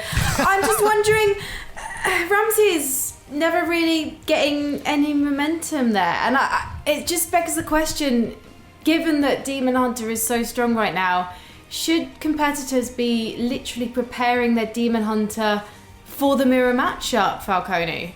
Well, it totally depends on what else they're expecting. A lot of players might come into this tournament and just think to themselves, look, probably going to lose to the Demon Hunter. I'm going to just have all of my decks best prepared for what else they can throw at me. Because then maybe, say say Demon Hunter's the aggro deck, and there's also a mid-range deck and a control deck, they might say, I'm going to ban the mid-range deck, and I'm going to counter the control deck. And if you follow that logic, then you specifically are not countering Demon Hunter because you're trying to beat the control deck. So it's very complicated, there's a lot of levels, and like I said a little bit earlier, it's very much like rock, paper, scissors. Yeah, I mean, that's used to describe Hearthstone quite a lot, isn't it? And Toast Monster, we saw a little bit of discipline, I guess, I don't know what you would call it in Hearthstone, like card discipline, where Ramses was holding back the outcast. And did he play it around too early? I think he played it sort of when he needed to. He knew he had the Skull of Gul'dan to reload, so kind of just needed to take as little damage as possible, hope the Skull was kind to him, and that he could find more resources from his deck to play with later that are going to do enough. I think he just needed to stabilize that turn, and I think the Skull just wasn't good enough for him, basically. Well, let's find out if Nikofas is able to find his way out of the semi-finals and into the final, because it is sudden death now. If he loses this, he is gone, and the prize pool is glaringly away from his hands. So let's find out what happened when he took on Paradox in the semi-final. It's a harsh split, isn't it, guys? Like 4th place, nothing. Mm-hmm. Oh, goodness me. Let's dive into this, guys. This is Paradox versus Nikofas. Paradox running in with his Highlander Mage to start. Nico bringing in that Warrior. Guys, this matchup, we haven't seen it. What do we think? I think this is a really tough matchup to play because the Mage kind of has this inevitability factor, but there's this Mage deck just has a lot of inherent randomness. It plays the amazing Reno, which literally casts a random spell at the start of every turn, and Puzzle Box as well is just 10 random spells, as well as the Astromancer Solarium, which puts Solarium Prime in the deck. That's more random spells. We can see the Astromancer here already, and it really just it makes no two matchups you play of this deck are really the same because of those. I love it personally. I love the sort of. I don't want to say I love it when it's too random because I don't want to rile people up, but honestly, random card generation, especially where Discover comes into it, does inherently come with a lot of skill. It's something that people didn't used to understand about Hearthstone, and I think they're picking up more and more, is that actually the difference between a skilled player and someone that isn't skilled, it's not luck, it's knowing how to use the RNG so that you're always, with the best advantage that you possibly can. And so I personally love decks like Mage, and I mean, come on, the amazing Reno's card text is literally Battlecry, poof, makes minions disappear. Isn't that great? Doesn't it just say make everything is it minions specific? No, it it's says minions. Battlecry, make all minions disappear, poof. It's honestly just this whole deck is hilarious. I love watching it. I love watching streamers play it. To me, it's just one of the more fun decks to get to grips with. That is a strange interaction. I've never seen that interaction before. I actually thought that killed the bomb, and I really liked the play thinking it killed the bomb. Well, it went over the bomb. That's the thing. Like, it should have just gone through. Okay, very weird. I guess it's because the rolling fireball resolves, and then the effect resolves of the So already some pressure coming out here from Nikofas. He is obviously the player. Oh, wait a second. He's just stolen his weapon. Good old sticky fingers, huh? This is something I was going to highlight from Paradox. This isn't randomly generated. Paradox is running this in his deck. Yeah. This is just a card. I haven't actually seen this before in Mage. No, me neither, actually. Sometimes you see it in Warrior, actually, because you generate the Pirates from Sky Raider, and it's pretty good. But Paradox choosing this as his weapon tech, he hasn't gone for Ooze, which is the typical weapon tech we see. Actually going for the Stinking and paying off huge here. Just perfectly steals this weapon and takes control of the board. I guess just as a Highlander deck, you have the liberty to run the odd tech card like this. Like, you have that ability. And Paradox here obviously made a very good decision. We're going to see how that pays off in the rest of this game. But at the moment, it does mean that the Mage, in addition to all the other random stuff, is going to get some random lackeys. We love random. This is an interesting use of the Risky Skipper. It might come back to punish you here a bit, because it didn't really achieve anything. I don't think it put your board out of health of Reno, the amazing Reno, so, dealing 10 didn't really do anything for that. It's kind of an That's unusual not the use. amazing Reno, you mean... Oh, sorry, I do mean... the other Reno. Reno the relicologist. Yeah, sorry, I do mean that. I get them confused. Reno's everywhere. Yeah, so I'm a little bit confused at that. Maybe there was something I'm not seeing here. But I would have much rather seen that held for like a battle rage draw or something. Yeah. Kind of feels like Paradox is in the driving seat right now. He's got so many options available to him, and really with very limited card draw in hand right now, and with just 3 cards on the board. Obviously, you can do a bit of damage with that Corcoran Elite, but 20 health or 19 health is still perfectly tenable for Paradox to understand the burst that he's going up against here. And I do think that Paradox probably feels pretty comfortable with his situation at this point in time. Yeah, I mean, really need to find a Bloodthorn Mercenary to go with these Corcoran Elites and double inner rages. Actually saving the Kobold Lackey as well for that. So really is just playing to this, you know what, I'm just going to kill you out. But that does make me think maybe the Risky Skipper should have been saved for... If that's your plan, maybe you should give your Battle Rage more potential. Paradox here going for the Conjurer's Calling. Looking for things like Kartut Defender at 6 mana, really, really powerful. It's Taunt, it's Heal, it's everything.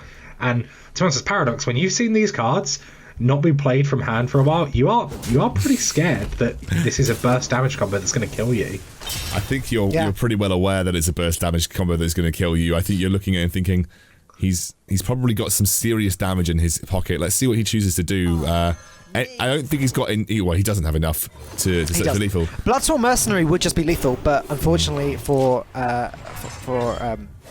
Nikofas, he just doesn't have it, so it's going to be a defensive play this turn. Armorsmith plus Titan Lackey, just to put up a little bit of a taunt there, and hope that that's enough. But hang on, is this one of those weird situations where Conjurer's Calling used on an enemy minion is the play?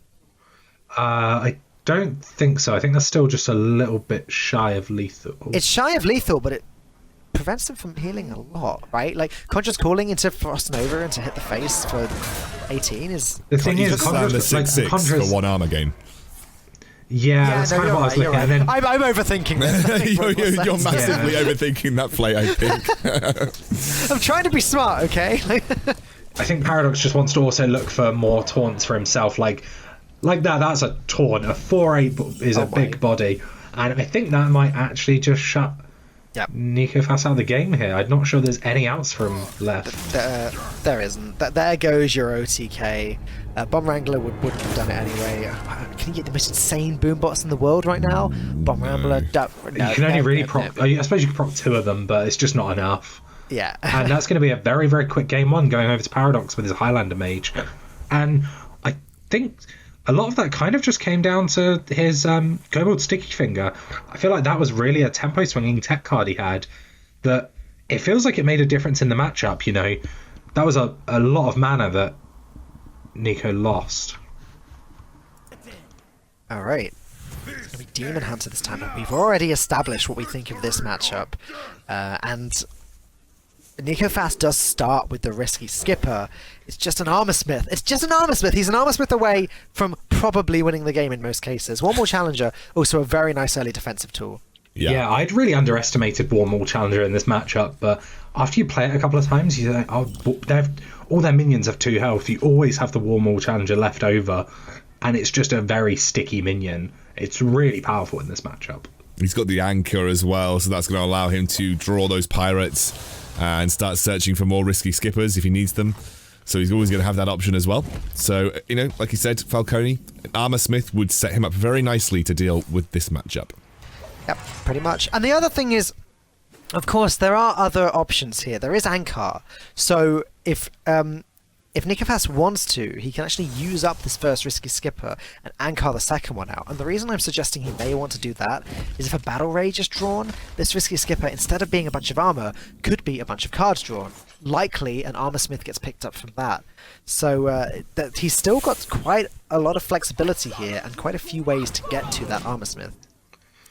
Yeah, he's actually choosing to temp out the War Maul Challenger here, which is kind of interesting, but I think it makes sense because you kind of expect things like Satyr to come down here, and this lines up pretty well with that because you've got the Ankar in hand, and then you just have a 1/10 in play that if you can activate a tool with, you know, a rampage or anything like that, it's just really powerful. All right, well, Ankar can come out now, as can Risky Skipper if he wants it. And this is going to be a fairly solid trade for him in this situation. Pulls out the second Scarado, which he's probably going to hold and does choose to, because it doesn't have many cheap minions to combo with this Risky Skipper right now. And that's kind of sometimes an issue with Risky Skipper, where you're just really hard limited by the mana of the other minions you can play. So holding on to cheap minions like Sky Raider definitely makes sense here. And Paradox just choosing to go full tempo, playing this Kayn on curve, lets him get the Frenzied Fellwing out as well. This is kind of interesting to play the Fellwing this turn when you know a Risky Skipper's just been drawn, or potentially, I say no, it's been drawn, potentially been drawn, just because you know the Ankar's there. Even if it wasn't there from that last swing, the second swing, you know, is then 2 in 3 to draw it if worst comes to the worst. Utterly disgusting. I mean, even though the Boombot didn't take out the minion, like, who cares? This board that's been generated, how does a Demon Hunter ever get through this? I guess Altruis is the only way. Then there's the bomb risk of Altruis. Exactly. Yeah. This is kind of just why this warrior deck is so strong against Demon Hunter. Demon Hunter likes to do damage in lots of chunks of 1, and this warrior is very good about that. Yeah, this Gravebound Adept did pretty well here at, you know, trying to swing the board back, but these bombs do get pretty scary, and a Rampage picked up potentially for the Risky Skipper here is absolutely huge. Having that stick around if you want it to is very powerful. There's a Corsair Cache as well to find a live wire lance, and any of the buffed minions, weapons from Warrior are very powerful now. It's more gas for a second Risky Skipper. It's potentially more armor gain if you find a Spell Lackey. How crazy is, I was going to say, going face with the Risky Skipper and then playing a Corcoran to blow up your own, not Risky Skipper, sorry. Yeah, sorry, Risky Skipper. Yeah, blow up your own Risky Skipper and blow up the Boombot after you dealt the damage, and hope for the Boombot to clear the minion. I think trading the Boombots just meant that it's just safer, I guess. A little bit higher percentage for that to happen, and then obviously it hasn't worked out anyway, and this has had to just be a Corcoran. But it does enable the Rampage on the Corcoran, which is really nice. It's really difficult for this Corcoran to die now, which is kind of, you know, that's where you want to be. Alright, Altruis gets its chance now, but this needs to be a good draw. It's not cheap at all. If it was cheap, then it could be played along with the I-Beam and then the 0 mana card as well, but now Paradox is kind of left stranded here. Yeah, definitely. There's not really much left to do this turn. If we look on the backswing, there's 7 damage from the Corcoran. The Corsair Cache will draw a 3 attack weapon, and if it gives a damage lucky, that would be lethal. It does mean you left the Altruis up potentially, but Paradox just did that emote. I think that something went wrong there in his head. Something didn't work technically the way he expected it to. Whether it was the is that just lethal? No, not quite. It's a little bit shy of lethal at the moment. Whether it was that he didn't think of the card being drawn from the 2-1 and just didn't realise that he would be able to play the I-Beam, because that would have made all of the difference that turn. The I-Beam there would have cleared and healed and would have been the swing he needed. Right. I don't think Paradox was relying on luck there. I think he'd literally just not realised that he was drawing a card. Yeah, quite possible. It is just like a mistake. It's very. It was the Sigil Runner, right, that drew with the Outcast. So and he emoted possible. after as well, which just implies to me that something just didn't quite go as expected there. Yeah, I think we've all been there with Demon Hunter and Outcast. I know I was on day 1 when I was playing. I just kept attacking, like playing my Gravebound Adept and then attacking and just feeling like, oh, that didn't work. Not outcasting things and expecting the outcast thing to happen. But yeah, maybe a slight blunder there that honestly might have just cost this game. I mean, Grommash comes down next turn for if you need it. If this Corcoran goes away and you need to have some kind of charge, you've got Grommash coming down next turn. If you draw an inner rage, that's even more damage, and you have the weapon in hand. And there aren't really that many taunts run by Demon Hunter, so it's gonna get the freeze to face. I think that's like a sensible tech. That's probably one of the best ways that you can have a chance of surviving here.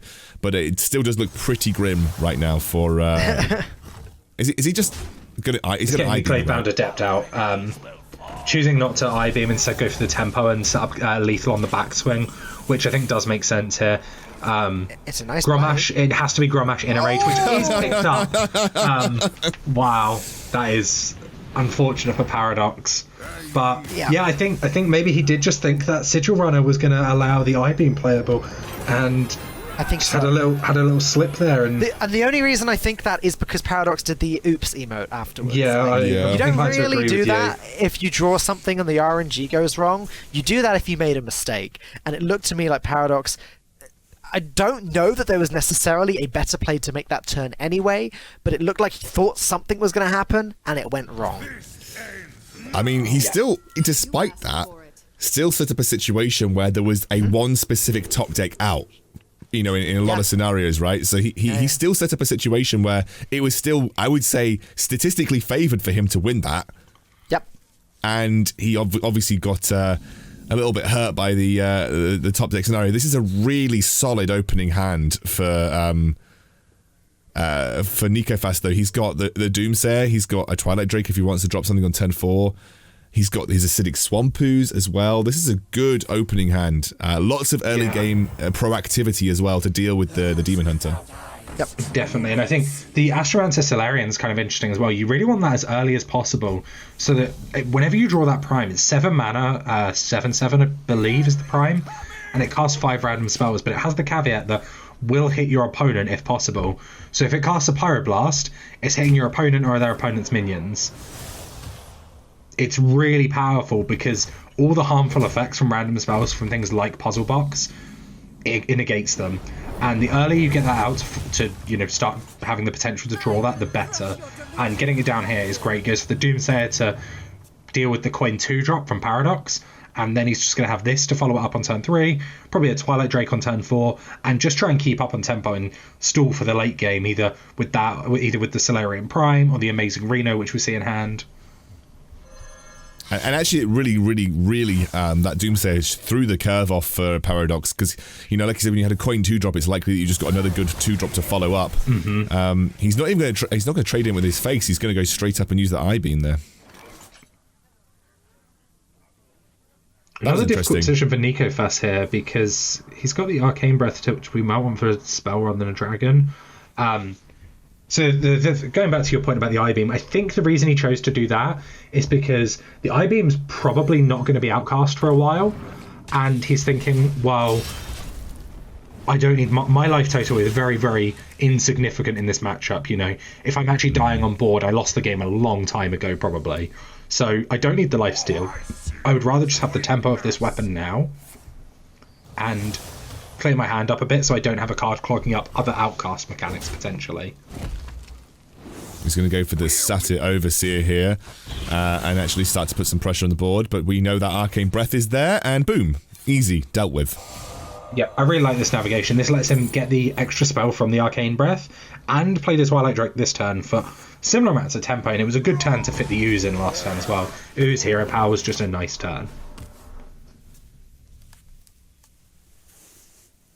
It's looking quite good for Nikofas right now.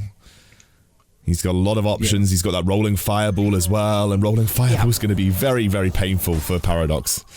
He certainly has advantage on the board at the moment, and it does look like Rolling Fireball is sort of the obvious play next turn. You save the Frost Nova for a little bit later, just to stall for a bit. Maybe Frost Nova could be played the turn before a Deep Freeze, which could be played the turn before an Amazing Reno or something like that.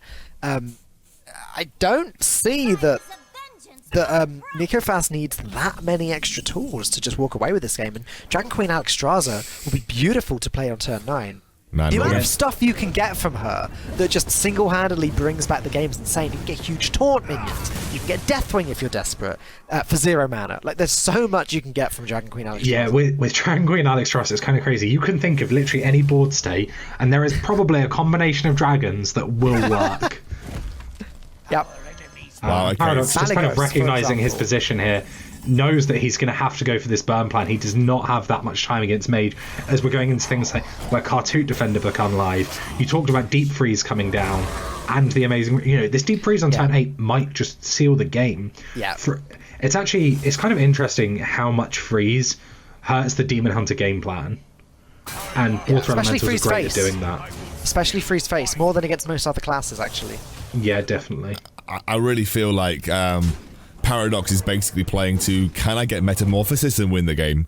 Because I honestly don't really see, with the state of the board it is, the amount of cards that he has in hand, I just genuinely feel like that is his game plan right now. Well, unfortunately, if that is Paradox's game plan, that Kartik Defender that's on the board right now, that's going to be healing Nikofas for 6 over the course of the next 2 or 3 turns. Oh, no. So it's a tough call to try and get that lethal.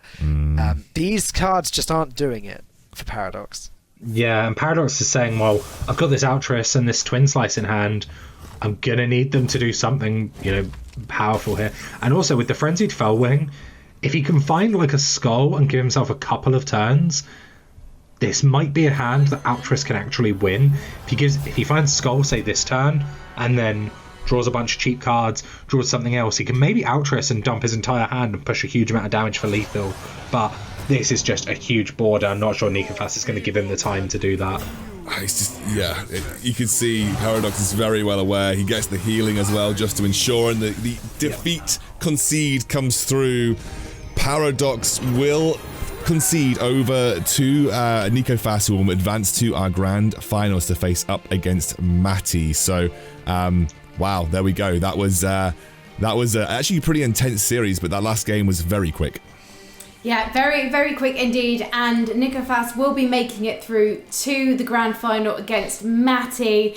Paradox, it's not all over for you yet because you've got your 3rd place match. That's going to be against Ramses, and that is next. But before we head to that 3rd place match, we're going to hear from our analysts, Tice and RDU. It was a very interesting series. Right from the get-go, I can tell you that I think Nikos should have kept Balrage in his starting hand, because without Balrage, he just ran out of fuel against Mage. And I think that's what got him as well. He was very close to managing to kill the Mage player, but without Balrage, he just ran out of cards and then died. Yeah, but with the warrior deck, it's a bit, you really need pressure against Mage, and sometimes you have these games where you're really whiff. It really is important you get the Battle Rage, so I think a Battle Rage keep is just too important, at least if you already have he had a bit of a reasonable curve already, so I will just approve more. It's a bad matchup as well a bit, or it's not great when you have these meh hands. I think especially the second matchup, like when you have the warrior against Demon Hunter, is a very good matchup, and from Paradox perspective, you couldn't really do much there in Game 2. Game 3 was a bit more of a closer series, and I think there were maybe a bit more options where you could play a bit more for board. There was at some point a Drake he left open, and you could have traded it. It's kind of close, but his hand was also very, very weak to get any close to kill the Mage. I don't think it was a close decision there, Ties. I feel like he should have killed the Drake every single time, because the Demon Hunter wants to always not lose on board. One more turn that you get is one maybe Skull top deck that gets you back into the game, maybe one big Altruis turn. So I think he should have always traded the Drake there on turn, I think it was 6, with his Adept. And then that would give him more time, more board presence, and maybe he would manage to win that game. So I feel like, yes, he couldn't do much against Warrior, but he could definitely play differently against the Mage. So congratulations to Nico for the win. Not always face, sometimes trade. TLDR. Yeah. Only go face if you can set it up and make sure that you win. Okay, that is from the analyst desk. Back to you. Thank you very much, Tyson RDU. We are going to head straight into our bronze medal match between Paradox and Ramses. So, boys, take it away. You know what to do. Yeah, thank you very much. We are going to be covering this 3rd place match between Paradox and Ramses, and we are ready to go with that. So, both of these guys, obviously, in tough semi-final matchups. We are immediately jumping into it. Ramses, again, will be on the bottom side of the screen, queuing that Demon Hunter into the Rogue of Paradox. All right, here we go. Demon Hunter against Rogue. We've seen the Rogue come out on top once today. Generally, I would like to put the Demon Hunter at a slight favourite just because of how aggressive the early game is, but the Rogue does potentially have good removal to deal with these early cards. There's the Backstab, for example, in Paradox's hand right now. Yeah, Rogue has a lot of... If it draws it, it has a really, really good early game. Things like Ferrocat, Praise Galakron, Backstab, and also what you can get off Ferrocat. I mean, we see here a Temple Berserker. Just a turn 2 that isn't Dagger is often good enough against Demon Hunter, because they usually have played a minion on 1. Often, if you have a Ferrocat and they can't answer it, they don't really play that much on turn 2. We see here a Battle Fiend actually coming down, so more likely we'll see a Dagger, but just a lot of options here for Paradox, and this is going to be a tough one to navigate. It feels like against Demon Hunter, it's the first, 4 or 5 turns that really set the pace for the rest of the game and kind of what game plans people are going for, and that's why they feel the most significant against Demon Hunter. Well, he is just going to slam face, get a 2-2 on board, and Rogue obviously can deal with this if he wants to. He could either use the dagger, but he's just going to go coin out. And this should be a pretty good response. He's going to hit the lackeys. And there's actually... There's a lot of good lackeys against Demon Hunter. Rush, we've seen already on the broadcast be good, but it just makes sense, right? They've got a lot of must-remove things like Battle Fiend, like Satyr, like Altruist, and Rush just... They all have 2 health, right? So if you rush a minion, you don't play any 0-attack minions, Rush always answers one of those. Yeah, it's funny because in the first sort of 2 expansions of Lackey's existence, they were used almost exclusively as an aggressive tool. But then it was after the Descent of Dragons expansion came out at the end of last year, people actually realized, like, oh wow, Lackey's are actually really good used defensively, giving my minions rush to get these value trades, to get rid of these weak and cheaper minions, to get using the Kobold Lackey just to deal 2 damage against these cheap, weak minions, and even to get taunts from the Draconic Lackeys. They are fantastic when used defensively, and it looks like Ramses might be struggling a little bit here, just because of how good the Lackey game has been from Paradox.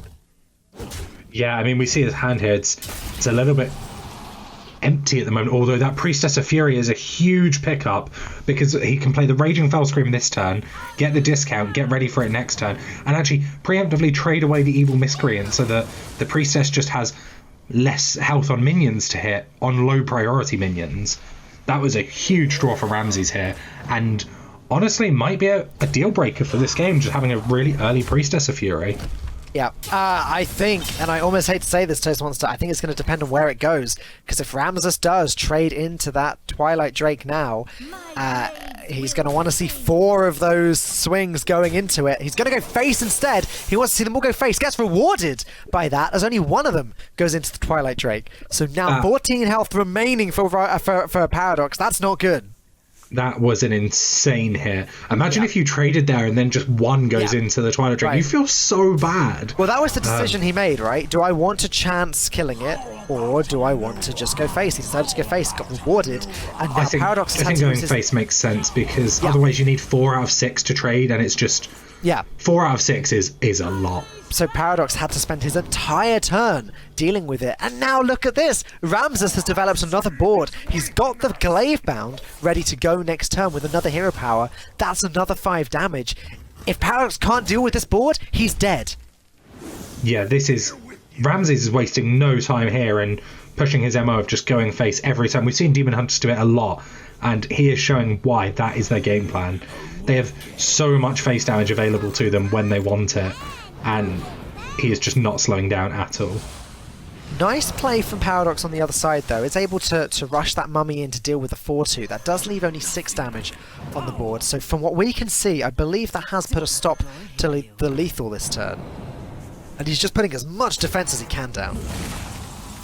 Yeah, nothing too solid, but there's Metamorphosis, so that's going to be some guaranteed damage over the next 2 turns. And if you have 30 HP right now, the rogues, and they're not going to slam you for 30 HP in 1 turn. I mean, you could literally go face. You could set up for the glaive this turn round, or you could just Metamorphosis now and slam him for 5 damage straight away and set up lethal for next turn, no matter what happens. So I just think that this is Ramses' game. I don't think Paradox finds a way out of this situation. Yeah, I mean, maybe if Paradox was fully invoked and had the Galakron ready to go, drawing 4 0-mana cards, gaining some armor, maybe find something like a Kronks would be a potential out. But I just don't know if he has the time here. We can see the Kartuk Defender in hand, but that doesn't help you against Metamorphosis. And yeah, this is just going to be Devastating. Interesting is actually trading away the lackeys, I guess, to play around Shadow Step on them, maybe. So maybe if he had maybe rushing a Kartuk defender in or something like that would have been a play with Shadow Step. And Ramses is actually denying that, which is a nice play. And Paradox chooses to give it up there. And Ramses is going to take this series to He's going to take 1-0. Win, yeah, right? he's going to get 1-0. Yeah, that is 1-0. That's correct. I know. It's been a long day. We've been through a lot of games today, but yeah, that'll be a 1-0 for Ramses. And now we're going to head into the next of this series. It is going to be Rogue queued up again for Paradox, going into the Druid of Ramses, and Ramses is running that spell Druid variant. That skin that's hero portrait is still nightmare fuel for me. Yeah, I hate it. I don't even own it just to make sure I never accidentally use it. Oh boy. But yeah, it's going to be the Spell Druid, which we saw play incredibly well earlier today. We'll have to see how it lines up against Paradox on the Rogue. It's not quite as good an opening hand as the one that we saw earlier, just purely down to there not being any copy of Overgrowth in the hand as it gets picked up. Oh my gosh. So now coining out Overgrowth on turn 3 is going to give Ramses a big upper hand as long as Paradox hasn't applied too much pressure in the meantime. But as we can see, Paradox doesn't have any early game pressure whatsoever in his hand. This Rogue deck really struggles to deal with Spell Druid. I mean, you just do it, right? No, I don't think you do. I think you just play the Fungal Fortune. Oh, sure, because and you combo it later with Mount Seller and things. No, you're right. I mean, Rogue does have some tools to deal with this Spell Druid. You know, things like Glowfly Swarm can be dealt with by Flick, but the problem is Exotic Mount Seller creates really difficult boards for Rogue because you've got this one big minion, and then you often have 3, 4, 5 beasts that are different beasts, so Flick doesn't really help. And there's just so much health on the board that you often can't deal with it. He's going to draw a couple cards from the secret, but he is just going for the Overgrowth, and that is going to pump him up to 6 mana crystals on the following turn. Hasn't yet found Kel'Thalas, but I don't think it matters too much. Like, I think you just go next turn if you You can just play Glowfly Swarm, wait a turn, and Mount Seller on the following turn, and it creates so much board that it's just really scary to deal with. I mean, you even have 2 Glowfly Swarms if you wanted to go. Maybe you want to go Glowfly this turn, then next turn Glowfly and Fungal Fortunes. Try and fish out more of your deck while making a board. Try and find things like your 1 Savage Roar. What has Token Druid turned into? Like, this is. Remember when the 5 mana card that summoned the 5 tokens would also reduce living mana would also reduce your mana crystals to 0 as well? Like, remember when that was the power play on turn 5? Well, look at this, and it was really good as well. Yeah. Everyone was like, no, I don't want to lose all my mana crystals. I remember when that card came out, a lot of people were like, no, there's no way I'd give up my mana crystals. And then everyone was like, wait a second, this is just broken. Do you remember people psychic screaming those as well? And then the druids just on 1 mana with no board. Oh my god. That was so funny. That was just instant concede. There's going to be a lot of resources expended here by Paradox to clear these Glowflies. Doesn't want to see as many of them on the board as there are. It's just no good, though. It's just no good, because now if Ramses wants to, there's the Exotic Mount Seller. He's got 2 Innovates. Oh, sorry, he's got 1 Innovate. He's got 2 Moonfires. He's got the Crystal Power to play with the Innovate. Like, that's 4 random beasts if he wants to. But it's not even worth it right now because he's got 4 Glowfires on the board that he can't even trade off. So he can save the Mount Seller and just wait for Paradox to eventually clear all this up and then go. Yeah, I think we're more likely to see a little bit of card draw here. Try and find things like Savage Roar, Soul of the Forest. Maybe even, to be honest, even Kel'Thas, or like, you know, wouldn't mind because you can just kind of cheat out overflows. You can dump your hand, overflow it back up. And then you'll probably have found your Savage Roars and things. Choosing Summon Eagles actually and develop the board, which is he's got overflow. Interesting. Oh, because he's dumping the hand for Fungal Fortunes. That makes sense. Yeah. I don't think overflow is really something you want to play that much with this kind of hand, just because of how full his hand is. It's got the Savage Roar. Yeah, that's not going to be lethal just yet, but it's real close if he can play it next turn. If a lot of this board survives, so I like the idea of playing the Crystal Power just to deal with 1 additional minion here. It looks like he's electing to pass up. Oh, no, he is. He's going to deal with everything. He's just trying to set up the Savage Roar for next turn. Yeah, I think the trades here also make sense because it's the best against Flick, because you're trading the minions that Flick would destroy. You already have lethal with the Savage Roar on the follow-up, so it actually just makes a lot of sense to try and reduce the power of Flick if it comes down this turn. Doesn't this feel desperate?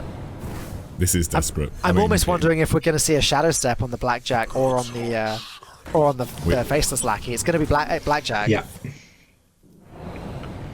So with 4 minions left in play, there's a dagger as well, so actually only going down to 3. So Savage Roar very unlikely because it'll only deal 8 extra damage. But this is where the chip damage starts to come in, and also this is where things like Exotic Mount Seller just being able to dump the hand is really good with all these 0 mana cards. But adding an Innovate, it doesn't even really matter at this point. It's kind of overkill on the 0 mana cards. The Ambush can be dealt with by an Innovate Wrath if he wants to. Bog Beam as well, also there. And this is really looking grim for Paradox now. Oh, I mean, Jungle Panther. I think a 5 mana spell has taken the resources of about 8 cards, and he hasn't even cleared all of them yet. He hasn't even cleared all the Glowflies. This is grim for the Rogue. I mean, there is so many resources still in hand right now. All of these beasts getting summoned as well. I think this is almost it for Paradox. I don't know if there's anything that he can do to bring himself back right now. Can we shed a tear for a second for Force of Nature? 6 mana, summon 3 2/2s. Yeah, it's not quite with there, charge. Well, no, they don't have charge anymore. Oh no, they used to have 2/2s. charge. They used to have charge. Yeah. Oh no, it's 5 mana. Sorry, it's 5 mana now for 3 2/2s. It is 5 Would you rather mana, 5 mana for 3 2/2s or 5 mana for 7 2/2s? I suppose you have to have the condition of the spells, but it's just because the archetype works, and Paradox gives up 4th place for Paradox. He goes home with diddly squat. And that is going to be at least a little bit of a prize for Ramses, who takes the 3rd position in our tournament, Frankie. All right then, gentlemen. Predictions before we head into our grand final. Scoundrel, I'm going to start with you. Do you know what? I'm going to go against the grain. I'm just going to say Matty. I've got a good feeling about this lad. He loves an underdog, does Scoundrel. It's because he's a dad. Let's head over to Kieran, aka Toast Monster. What have you got? I'm going to have to go with Nikofas. I highlighted him at the start of the day, and seeing him in the final, I think I'm going to have to go with him. And finally, Falcone. It's really hard to call. Do you know what, Frankie? We've got one on each side. Should we just keep me out and call it even, Stevens? No. Okay, in that case, I'm going to go with Nico purely because at the start of the tournament, that was the name that Toast was really pointing out as someone that he has seen regularly on streams at High Legend. So I'm purely going to go with that and go with Nikofas. Well, listen, gents, I could say Matty and make it even Stevens, but I'm the Desco, so I've got no say in the matter. So instead, I'm just going to throw over to you because, ladies and gentlemen, it is time for the Red Bull MEO Season 2 Hearthstone Finals, and I couldn't think of a better 3 people to lead us into it. Thank you so much, Frankie. Let's get this final underway, and let's see who has queued up what. It looks like Nico queuing in his Warrior, and we're going to see Matty taking in his Rogue to begin things off here. So, gents, this matchup, what do we think? I think it's kind of edged towards the Warrior, just because the Rogue, there's a lot that the Warrior does in sort of one turn. It kind of has those big swing turns we've talked about a lot with Risky Skipper, and Rogue just doesn't really have the tools to deal with all of them at once. You know, individually, Rogue has an answer for all of them. You know, they play things like Flick to destroy multiple of the same copy of minion, but when the Warrior has its, you know, crazy combo turns, it produces multiple threats, and Rogue really struggles to deal with that at the same time. I'm going to mostly agree, but with a little caveat that something we haven't actually seen pulled off yet today, which could be doable against this Warrior if given enough time, is a very strong Galakron turn. We actually did see a Galakron with a single draw into a Conx earlier, which did decide a game pretty much, but I'm talking about a Galakron with multiple draws with cards that cost 0 and the Claw equipped. Something like that could be a way for the Rogue to end the game. We've only seen one Galakron played this entire tournament from the sort of the games that we've followed, and that was a Galakron that was 0 invoke, had no invoking, so it was just a pure Galakron. Obviously top decked a nutty card, but it was still, we've seen very little of it. I mean, Rogue's either been losing or winning before Galakron's even become relevant for the most part. Yeah, that's kind of just a lot of the weakness for Rogue with the decks we've seen. You know, we've seen a reasonable amount of Hunter, we've seen a lot of Demon Hunter, and those are decks that really just look to push early damage, and that's something that Rogue now more than ever really struggles with, because the only healing is available in that Galakron and Kronks, and they just come down so much later than they need to in those matchups. So, very quiet early games so far. Nothing really going out of control. But again, like we said, the Warrior is, has that flexibility to do everything, really. And if you want to find those big combos, you can. If you want to find some kind of early aggression, it's possible. If you want to look for the big burst damage combos, it's also possible. This is what the flexibility of this Warrior offers. And obviously, he's just biding his time, looking for the right turn to utilize those resources. See, this is also why I don't like the term, and why most people don't like the term Tempo Warrior being given to this deck, because it does feel more like a combo deck than a tempo deck. If it were a tempo deck, then you'd have seen him play a 1-drop on turn 1, and a 2-drop on turn 2, and a 3-drop on turn 3. But what you're seeing is, although there are 1-drops, and there are 2-drops, and there are 3-drops, a lot of these cards are being held onto to be used in conjunction with one another. Yeah, definitely. We see here that Ankar just doing amazing work at pulling the, tutoring out the deck, getting the combo cards. We see just using even one of the risky skippers. It's not the most powerful risky skipper you've ever seen here, but recognizing I'm not going to need 2 risky skippers this game. Mm-hmm. I'm just going to take a little bit of tempo now to not let the rogue snowball against me, and then just use the second risky skipper for the things I need, either Battle Rage or, comboing out for Bloodsworn Mercenary or anything like that. We're learning all of the interactions here as well, Toast. You may have known that one, but the attack going through before the risky skipper procced, meaning that it took 1 more damage. The Warmal Challenger. Yeah. So the reason that happens is the risky skipper activates after Battle Cries. That's how it works with Bloodsworn Mercenary as well. You copy the minion and then you get to damage both. So that does make sense, and I think that shouldn't have been a surprise for either player at this point. Gonna shadow step back. Yeah, Matty just saying that I need to save this for either my Togwaggle or a Faceless Corruptor to activate later. Having it in play just get traded by a 1/7, not really beneficial to me. And it's also it raises alarm bells for the Warrior, because if this 2/8 survives, if it gets a little bit of chip damage in, maybe gets a value trade or 2 and then survives, there's a Witchy Lackey in the hand, available to play for 0 mana, that's going to level it up again. Yep. And also it's just kind of a thing where, okay, they've got a 0 mana Lackey in hand, they've got a good minion on the board to evolve, and it's turn 6. What are they doing? They're probably playing Togwaggle. That's kind of what it looks like a setup for. Now, obviously, we can see that there is no Togwaggle in the hand at the moment, but... he is just sending a message right now. He's saying, okay, fine. You feel free to set up your crazy combos. I'm just going to put a 7/13 on board, and unless you've got, like a Blackjack Stunner with a secret, good luck dealing with it. Yeah, this was really interesting by Nikofas, where he said, well, actually, if you've got Togwaggle, great, go ahead. You spend the turn not really doing anything.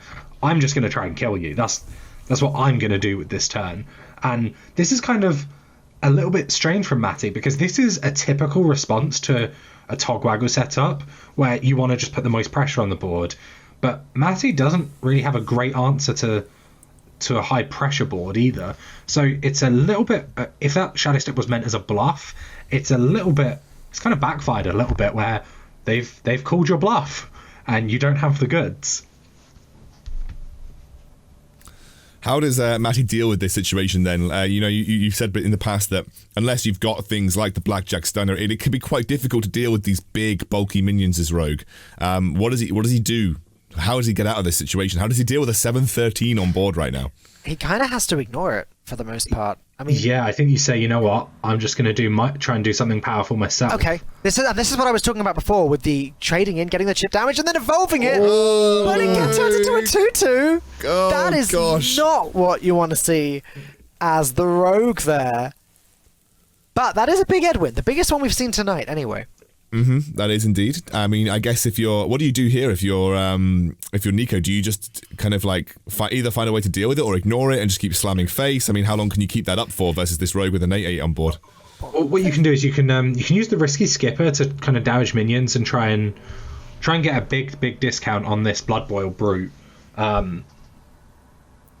Oh, and you can just trade the Blood Boil Brute in, right? If you play a couple of risky skipper minions here, you just trade the Blood Boil Brute in, you clear up pretty much the entire board and keep slamming the 7 into face, and with 11 HP you're going to be able to tank those risky skippers, and it's very plausible. So I guess that's the way he plays this. Yeah, you're definitely looking at continuing to put the Wormhole Challenger into the face here. But wow, Earthshock picked up from the Discover. Oh, Jesus. Okay, forget Blood Boil Brute when you can just silence the minion. Oof. He saw the lines. He'll probably play the Blood Boil Brute and the Coin Out of Silence, I think. Nikofas Blood Boil Brute line. is huge tempo here. And this is the correct ordering as well. I said it in the wrong order. Just because this way actually kills off the Edwin and you just push the 7 face. And yeah, just a huge amount of damage. Clears the board. Presents lethal. And I'm not really seeing a great way out for Matty here. So Matty has 2 Kobold Lackeys. That's 4 damage. That's a lot less damage than is needed to clear these minions. Gonna go with some secrets, and I don't know what we're hoping for. Dirty Tricks, I mean, drawing 2 cards is no good. Flame Ward is about the best there is, but it's still useless. There's still 13 damage going straight to the dome when that gets played. Yeah, I'm not really sure what the secret line... Eye for an eye was the pick. I don't know what he wants. Maybe he wants misdirect and hoped that something crazy happened, but obviously hadn't hit misdirect. And I don't think Nikos would have played into... I guess he's just going for the stunner, right? And just wants as many secrets as possible. Okay. But this is still a huge amount of damage. I guess he picked Noble Sacrifice, right? No, it was Eye for an Eye. Oh, it was Eye for an Eye. Of course it was, yeah. Yeah, so this live wire lance is still going to be a problem. It's just going to eat the Eye for an Eye. It's going to potentially set up lethal with a Lackey in the second swing, plus the Grom. Yeah, Grom next turn is a very real problem. Are you worried? This Hannah is potentially an issue. Yeah, that's what I was going to ask. I mean, how long... Do you want to leave that up? Do you want to leave Shadow Jeweler Hannah up and just let him keep generating secrets? Wormhole Champion does, funnily enough, just deal with it. It does. Maybe he's just going to go for something either Armor Smith and that, or just play an injured Tolvig and torn up. Armor Smith with Wormhole Challenger? You're right, that's filthy. I think the armor's not really that... I don't think the armor really matters in this position. I think it's just rather the tempo of a Torn and better stats. But yeah, this is just going to clear up this, and it prevents any future secret crazy plays, and just also still sets up lethal, you know. Yep. A rogue going down to 6, they didn't have Galakron last turn, they might still not have it, you know. They're likely I don't think it's that scary if they do. It's going to be an Eviscerate drawn, which, as far as I can tell, doesn't make the biggest of differences. There's still a Kobold Lackey, which is 2 damage. The Eviscerate is another 4. But then what? You can play Faceless Lackey to clear up the board, I guess. It's a full clear. Yeah, it is. The issue comes in either an Inner Rage with Grom as lethal, or just Live Wire Lance plus Grom over a couple of turns, and you haven't really done enough you haven't set up your own lethal here, which is the scary part. And your opponent still has an Armor Smith. They have an injured Tolvir, which interacts nicely. That is just going to be lethal. Yep. Yeah, I mean, there are a few draws that were lethal there for Nikofas, but he picks up game number 1 and going to be feeling very confident going into these other 2 games. He just has to win 1 more game, and he gets 15,000 euros extra from finishing first rather than second. That is some high-pressure games, Scoundrel. That is high pressure, but a good early win there for Nikofas. Going to take himself into that second game of the night, where he'll be piloting his mage. So he'll be taking that mage into this game, and we know that this has, you know, a lot of randomness sometimes to it, but given enough time, the mage just eventually wins. That's the way I guess you kind of see the mage. When it gets to the late game, it's kind of unmatched, I think, in terms of prowess, in terms of mana value and what it can generate. But Demon Hunter is a tough matchup. If you can't get any early answers to Demon Hunter, they can kind of flood and kill you before you even get a chance to come online. We do see here the tech cards like Ooze are, you know, we've seen both Highlander mages actually have weapon tech. Paradox had chosen to instead play Sticky Fingers to take weapons. Nikos has gone for the more conventional Ooze, which is actually often a little bit better, just because you can, if you wanted to, you could play it on 2 as a 2-drop here to try and contest. Yeah. I mean, like Scoundrel says, it's possible for the Demon Hunter to just overwhelm the mage and get there nice and quickly. unfortunately, though, for Nikofas, he doesn't really have the hand for that. Yes, there is the Ooze, which will shut down a weapon at some point, but I'm not seeing a weapon in Matty's hand. So that's just not going to matter too much. Like you said, Toast, maybe it gets played as a 3-2, but these aren't really defensive enough plays. Is he considering the attack versus is that the I-beam that he's got on the outcast there? Yeah, I believe so. And I think the I-beam actually just makes sense. We've talked about it before, where the lifesteal doesn't really matter for the Demon Hunter against Mage. Your life total is not a relevant resource, and to be honest, just the tempo is better. Do you maybe coin out the hero power as well? No, you don't. The reason I was looking at that is I was trying to do some Doomsayer maths here and working out if Nikofas then did come out with a Doomsayer, would you then have had enough damage if you used the hero power to increase the attack of the Bloodstorm of the Battle Fiend twice? But I don't think so, not quite. I also think that you can say, well, they didn't have Doomsayer for turn 2, turn 3. They probably. You don't play around that. Yeah, I mean, it's kind of a card they're top decking, and it's not even that catastrophic for you at that point. The Seer though, Satyr Overseer, just going to be the most tempo possible here. There's no AoE available at this moment, so very difficult. We do see the Solarian Prime. Sorry, I talked about that earlier, and I think that might actually be enough. We see, if we look at removal turns, there's going to be a Rolling Fireball available on turn 5. Turn 6, you have either Kartut Defender or Blizzard or Dragoncaster plus a spell, could even be the Blizzard, and then you have the Solarian Prime in 7, which is very, very powerful. Is the Rolling Fireball enough to... yeah, because there was no attack this turn, so yes, it is enough to clear this board. Then he has a follow-up of a Blizzard as well, so he has at least 2 turns locked down versus this Demon Hunter right now. Yeah, which is going to let the Solarian Prime come out, which is potentially game ending. It's crazy how powerful that card is. Depending on what gets put out here now by Matty, it is the Priestess. I think I prefer the Kartut Defender. Actually, no, the Dragoncaster can be played alongside the Blizzard in the same turn, can't it?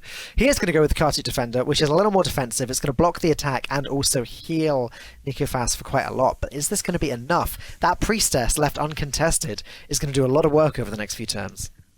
Yeah, I think Nico is just going to be relying on the Solarian Prime to, swing the game next turn. This is kind of the scary part of Mage against Demon Hunter, where there's the gap between doing your powerful things like Alexstrasza or Dragon Queen Alexstrasza or the amazing Reno, and our powerful things of Priestess of Fury. I mean, we can see here how much work it's doing. At this point, is that 12 face damage it's pushed, I believe? Yeah. Just with the effect, I think all of it has gone face. And we should just see the Solarian Prime coming down here. I don't think there's much merit to anything else. All right, here we go. Cast 5 random mage spells, target enemies when possible. Good start. A really good start. Really good start. Okay. Polymorph yourself. Okay. It was going so well. But still, I mean, all in all, cleared the board and also essentially increased his health by 8. You take that. Oh, yeah, definitely. That's kind of the best case. Now, unfortunately, you didn't have a 7/7 at the end. Some order lol from Solarian Prime there, but overall, he doesn't die, so that's always good.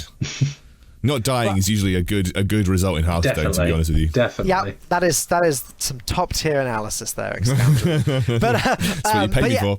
In all seriousness, the ice barrier there allowing Nikofas to survive long enough to play Alexstrasza is also incredibly beneficial. Again, that Dragoncaster will be played on the same turn as a Blizzard, likely at some point soon. If he can just survive a little longer and get these other powerful plays, such as the amazing Reno, Dragon Queen Alexstrasza, words, Deep Freeze and stuff like that, then he could be in a really great position. But right now, I wouldn't quite call it stable just yet. Yeah, I mean, we've seen how easily Demon Hunters can assemble sort of, between sort of 12 and 18 points of damage over a few turns. And this is the Dragoncaster play, though, right? Surely, yeah. You pop Blizzard and... Well, so you could save that. You could save it. You could go for a Doomsayer to set up for your Alexstrasza, to preemptively deal with, block them developing on the board. And then you can actually use Dragoncaster for things later on, like a puzzle box, and still leave you some mana. But that Skull of Gul'dan, it's absolutely huge, and potentially game swing. A second Skull as well. On the right-hand side as well. In their perfect position. So he can just play the Cardi top decks next turn, and then Skull. Just Warglaves the face. There is no reason to trade this whatsoever. The Doomsayer is going to do that job for him. And so we see here, Alexstrasza could come down here, but it does only heal for 5. Hang on, though. I mean, Malagos could get him another Ice Barrier, right? I don't believe Ice Barrier is in Malagos' pool. Oh, I thought there was a 1-mana one. My mistake. Tortolan Prime can, though. Just goes to the freeze, actually. Goes to the deep freeze, freezes the face. Yep. And with... Please try that again. Well, I don't think he can try that again, because... That is a one-time play. Wow. This Altruist plus second skull is kind of great. The mana's just a little bit off. It's just a little bit off. If there was one more mana available, this would be a full clear, right? Yes. Yeah. So Metamorphosis can be played. Chaos Strike can be played. I mean, there could still be a 0-mana card drawn from this. It's possible. Nope. All right. So Twin Slice gets played, which puts the other Twin Slice on the right-hand side. Like you said, if there was 1 mana... Actually... No, it wouldn't. I didn't realise it was Chaos Strike. Yeah. Man, it feels bad all this attack going to waste because he's frozen. Yeah. This is the really frustrating position to be in as the Demon Hunter, where you're so close. You can taste victory, but it's just not quite getting there. And this is a big position as well. If Nikofas wins this game, that's the tournament. Yeah. Frost Nova, Freeze Face. Oh, he's got so many options. He can Alexstrasza himself. I mean, where do you even start? There are so many things that you could potentially do this turn. I mean, freeze trade the 5/1 into the Atreus, whatever, and I guess you trade the other Water Elemental and freeze the face. I think all of that happens 100% of the time. Because, I mean, Water Elemental is the Demon Hunter's worst nightmare, and yeah, it is going to be a defensive Alexstrasza. It may have even been tempting to make an aggressive Alexstrasza play there to try, and then could have put him down to 12, and then that would have set up lethal next turn. I think with the Metamorphosis hero power, it's just too dangerous for that to that plus be your plan. would be the 8, so that would have been 1-off lethal. But then maybe if they can kill the Water Elemental and you can't freeze their face anymore. But then... where could the extra damage have come from if the face is frozen? Well, so what I mean is if they're able to kill the Water Elemental, then you have no more freezing on the face left, and you just die over 2 turns. Okay, yeah, sure, that makes sense. I feel like this has to be a Frost Nova turn. What else are we running with? There's quite a few options, really. I mean, the Bully stops any Battlecry minions, but I don't know if there's any Battlecry minions that really do anything here. So maybe you want to go for Malagos, but then how much power do you want to put in the board? Just 3 attack matter more than the extra Malagos spell. You can draw with Malagos. Yeah, I think I'm leaning towards the Malagos as well. And we know there's a Frost Nova, an Ice Barrier still in the deck because we saw it from the Tortillion earlier. Yeah. I'm inclined to think the Malagos is maybe the best because you can fit the Sorcerer's Apprentice in as well, get that down, you get the Malagos spell, which could even just be burn at this point. A Malagos' Fireball, for instance, would be that plus 1 of the attacks. I'm still wondering about whether that aggressive Alexstrasza earlier may have been the line. It would have put the Demon Hunter down to 12. It wouldn't have been lethal on the other side, and I don't think it was possible for it to be lethal on the other side. And any burn picked up here would have been lethal this way around. As we can see, no burn was picked up here, but it's going to be an opportunity for Nikofas to make a very big board. Yeah, picks up the Malagos Nova, which lets the Twilight Drake come down. Oh, he's just dead. It's just lethal. It's just lethal. Yeah, that's going to do it. To be fair, because the face wasn't frozen, there were a lot of lethal outs that turn. I believe it was 1-off to begin with, thanks to the second strike. So either way, that is going to be 1-1, and we are going all the way to game 3. Oh, it really looked like Nico had that set up, or felt like he was finding a way back in. Maybe I don't know whether the offensive Alexstrasza would have made a difference there, but it's not worth speculating on. We're going to get into that final game. We're going to see who is going to take the lion's share of this prize and become the victor of the Hearthstone section of the Red Bull MEO. I'm excited. It is Mage versus Rogue. Who does this favour? Who actually comes in as the favourite in this final game of the tournament? I think this one that's there's been a lot of debate on it. It feels like because it's sort of Galakron versus Highlander, there's a lot of, who's able to get the better payoff from their deck building. So if you can get a fully invoked Galakron nice and early, then you're in a pretty good spot. Reno the Relicologist, huge. Zephrys, huge. And I think a lot of it comes down to those. I think it's a really, really close matchup. Well, there are a couple of early options available for Nikofas. It's not like he's waiting till turn 4 or 5 to do anything here. He has actually got some early plays that he can make. Ray of Frost is there if he wants to take out a minion. He's got the Acidic Swampoost to be a nuisance with the daggers. So he has actually got some things that can help stall it out, but he's just going to play it slow for now. Not really that bothered about a mummy cat. Picking up all the secrets, actually, and the secrets can be kind of annoying to interact with. You don't really want to play a spell and just give them free card draw. If you try and proactively get on the board and there's suddenly a 2/3 poison, that's really annoying. So the secrets do pose like an interesting dynamic in how you navigate your turns as the mage. But I'd imagine we'll just see a Volpera Scoundrel come down, and then even if there's a poisonous minion, you can probably just deal with it. It's a 2/3 early on in the game. It's not the end of the world. It's not killing a big minion of yours. Volpera Scoundrel extremely powerful in Highlander decks like this, because Discover is strong enough, but essentially you get a 4-choice Discover here. You get a Discover, and then if you don't like any of those options, you get a random card instead. That is a lot of choice. It goes with the Ray of Frost, which is incredibly powerful just for this sort of deck, because anything that stalls whatsoever works out great. And Ray of Frost lets you freeze 2 minions for 2 mana. There's already another one, so Nikofas is buying himself a lot of time here. Yeah, and that's kind of the name of the game for Mage in this matchup. The longer the game goes on, I think the better it is for the Mage. The Rogue has sort of 2 top-end threats in Galakron and High Sparrow and Togwaggle, whereas if we look at the Mage deck, it's basically a bunch of stuff that gets you to all of your threats. And we look at them, you've got Siamat, Power of Creation, Alexstrasza, Dragon Queen Alexstrasza, Caligos, and Puzzle Box. They're all just amazingly powerful cards that you just need to get to. So active Blackjack for the Rogue, but not all that much else going on at the moment. Got some secret options, but it's not the aggressive plays that we want to see.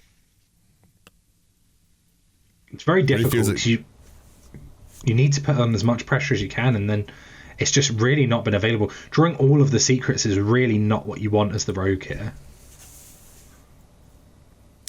Definitely feels like he is kind of going to get outscaled eventually. I know there is some late game potential, when you're looking at the likes of Galakron and Kronks, Togwaggle to an extent, but it does feel like eventually you're going to get outscaled by the Mage, and if you give them too much time and space, they will kind of just run away with the game. Yeah, we see even Zephrys picked up now, so even if there was something coming down from Matty, Zephrys would be able to stall it out. We even seen Coin Reno the Relicologist available if that was wanted, even if there was pressure. So with this, it kind of feels like Nikofas might have gotten over the early aggressive window that Matty had. Yeah, I agree with you. Kronks, just to bring out Galakronks is definitely... Sorry, Galakronks. Kronks and his dad, Galakronks. No, Kronks to bring out Galakron is definitely looking like one of the few ways of sort of getting some sort of leverage here in this game. Yes, it hasn't been invoked. We've not seen much of it being invoked at all tonight, but at least it's a 1 card for 0 mana. It could be a big one, could be a Togwaggle or Flick or something, but also getting a Lackey every single turn is going to be potentially a powerful swing. A Lackey is a heck of a lot more powerful than that dagger is. Yeah, potentially we could argue this comes down to some deck building from Matty. Obviously, seeing no invokes is... We've got the Seal Fate, but he has actually chosen to cut a Devoted Maniac from his list, which means he is running 1 less invoke, so he is going to see less invokes than someone running all of them. I'm not saying it's that many, but it definitely has an impact, right? Oh, wow. Conjurer's Call is fantastic on this 4/3 Reno that's already...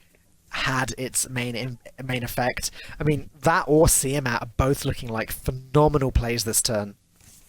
Potentially even coining out a Tortolan Pilgrim could be could be massive. There's a lot of good spells that you don't mind proactively doing. You know, things like Deep Freeze, like Power of Creation are just very powerful. Right. But I think getting this Tiamat set up, this Tiamat actually does set up lethal with Zephyrus in hand. It does, doesn't it? Doubling its attack means that's 24 damage. So yeah, Blackjack Stunner from Matty. Gonna throw that right back in the hand. He's just stalling for time now.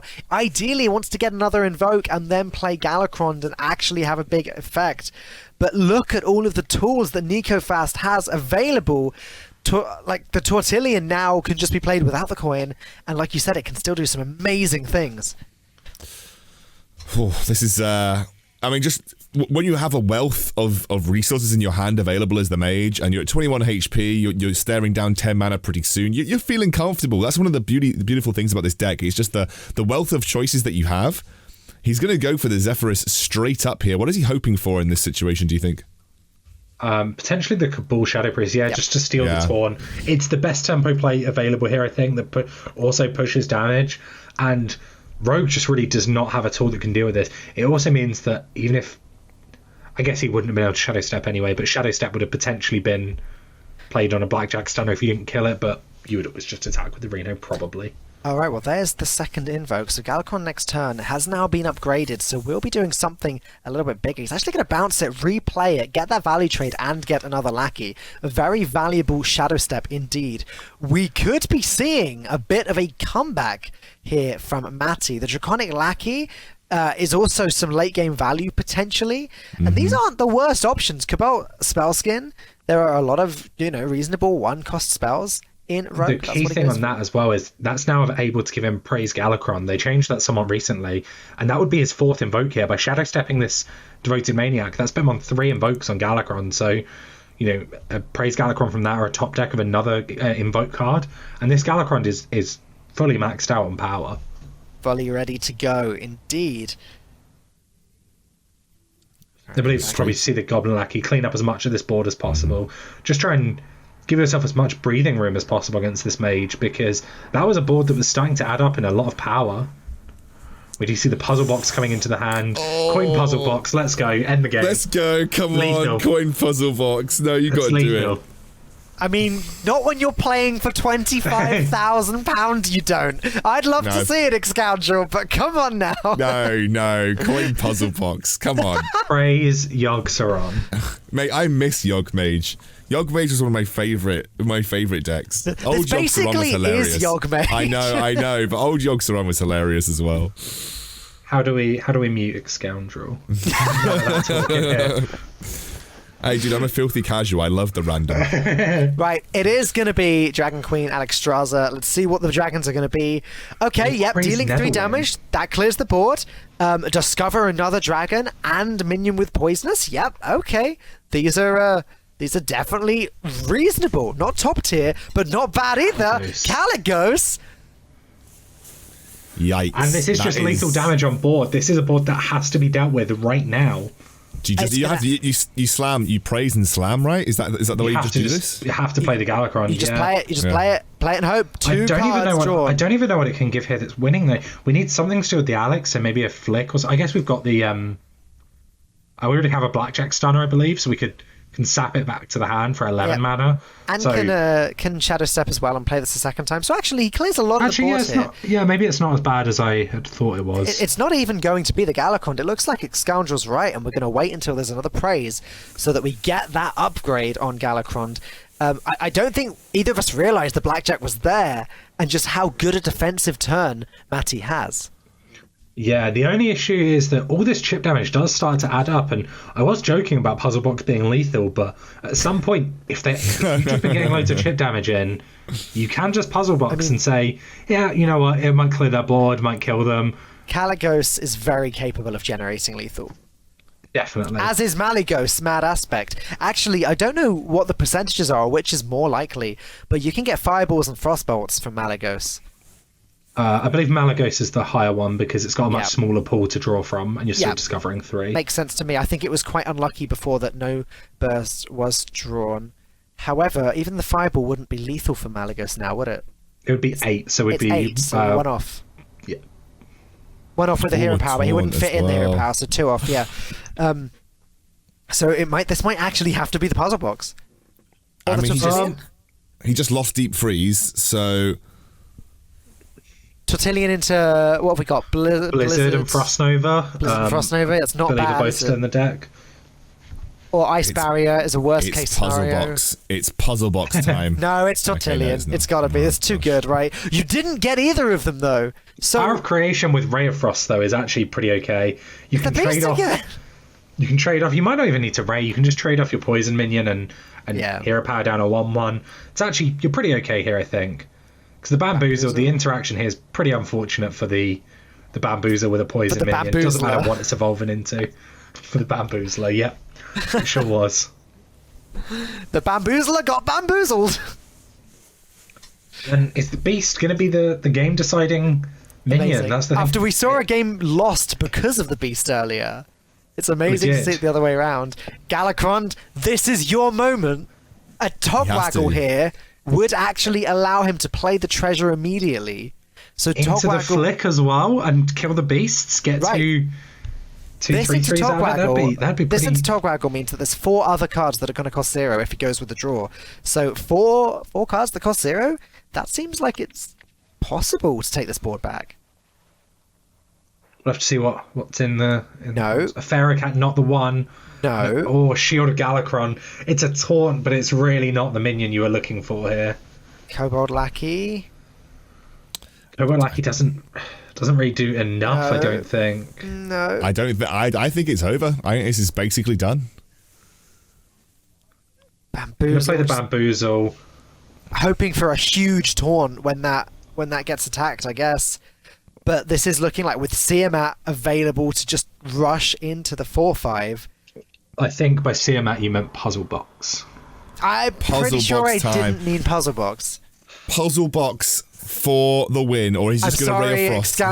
He's got about 50 Ray of Frosts available. Yeah, the Ray of Frost and the Arcane Breath is actually just going to be guaranteed lethal. Yeah. And that is going to be Nikofas taking the series 2-1 and being our victor today. He is taking home £25,000. What an amazing prize for what has been the biggest game, I'm sure the biggest Hearthstone game of his life.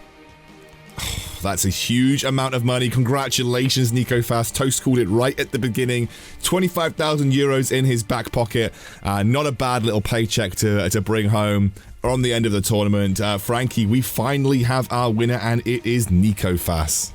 We do. Congratulations to Nikofas. Not only are you 25,000 euros richer, you've also done your home country of Greece so proud. And so I want to hear from you. So let's check in with Freya as she spoke to our victor, Nikofas. I'm so excited to be joined by the champion of the Red Bull MEO World Finals 2020. It's of course Nikofas from Greece. Thank you so much for taking the time to join me. First of all, I just want to get how you're feeling after that win. I feel great. That this feeling is like pretty unique, I guess. I never felt like this before. After my win, I was in a shock mood, I can say. But as the days are passing, I'm realizing what happened. So I'm starting getting excited and happy. I want to talk about that game, the Grand Finals game, in a moment. But first of all, if we just move back to the group stage, what did you kind of make of the players in your group? What did you think about them? I think every player was pretty difficult for me, I can say. I got out of my group, which was the group with the most people. Out of the 4 groups, we were separated. My group had 1 more people. And that made my qualification for semifinals even harder. But I managed to get out with a tie in win-lose in first place.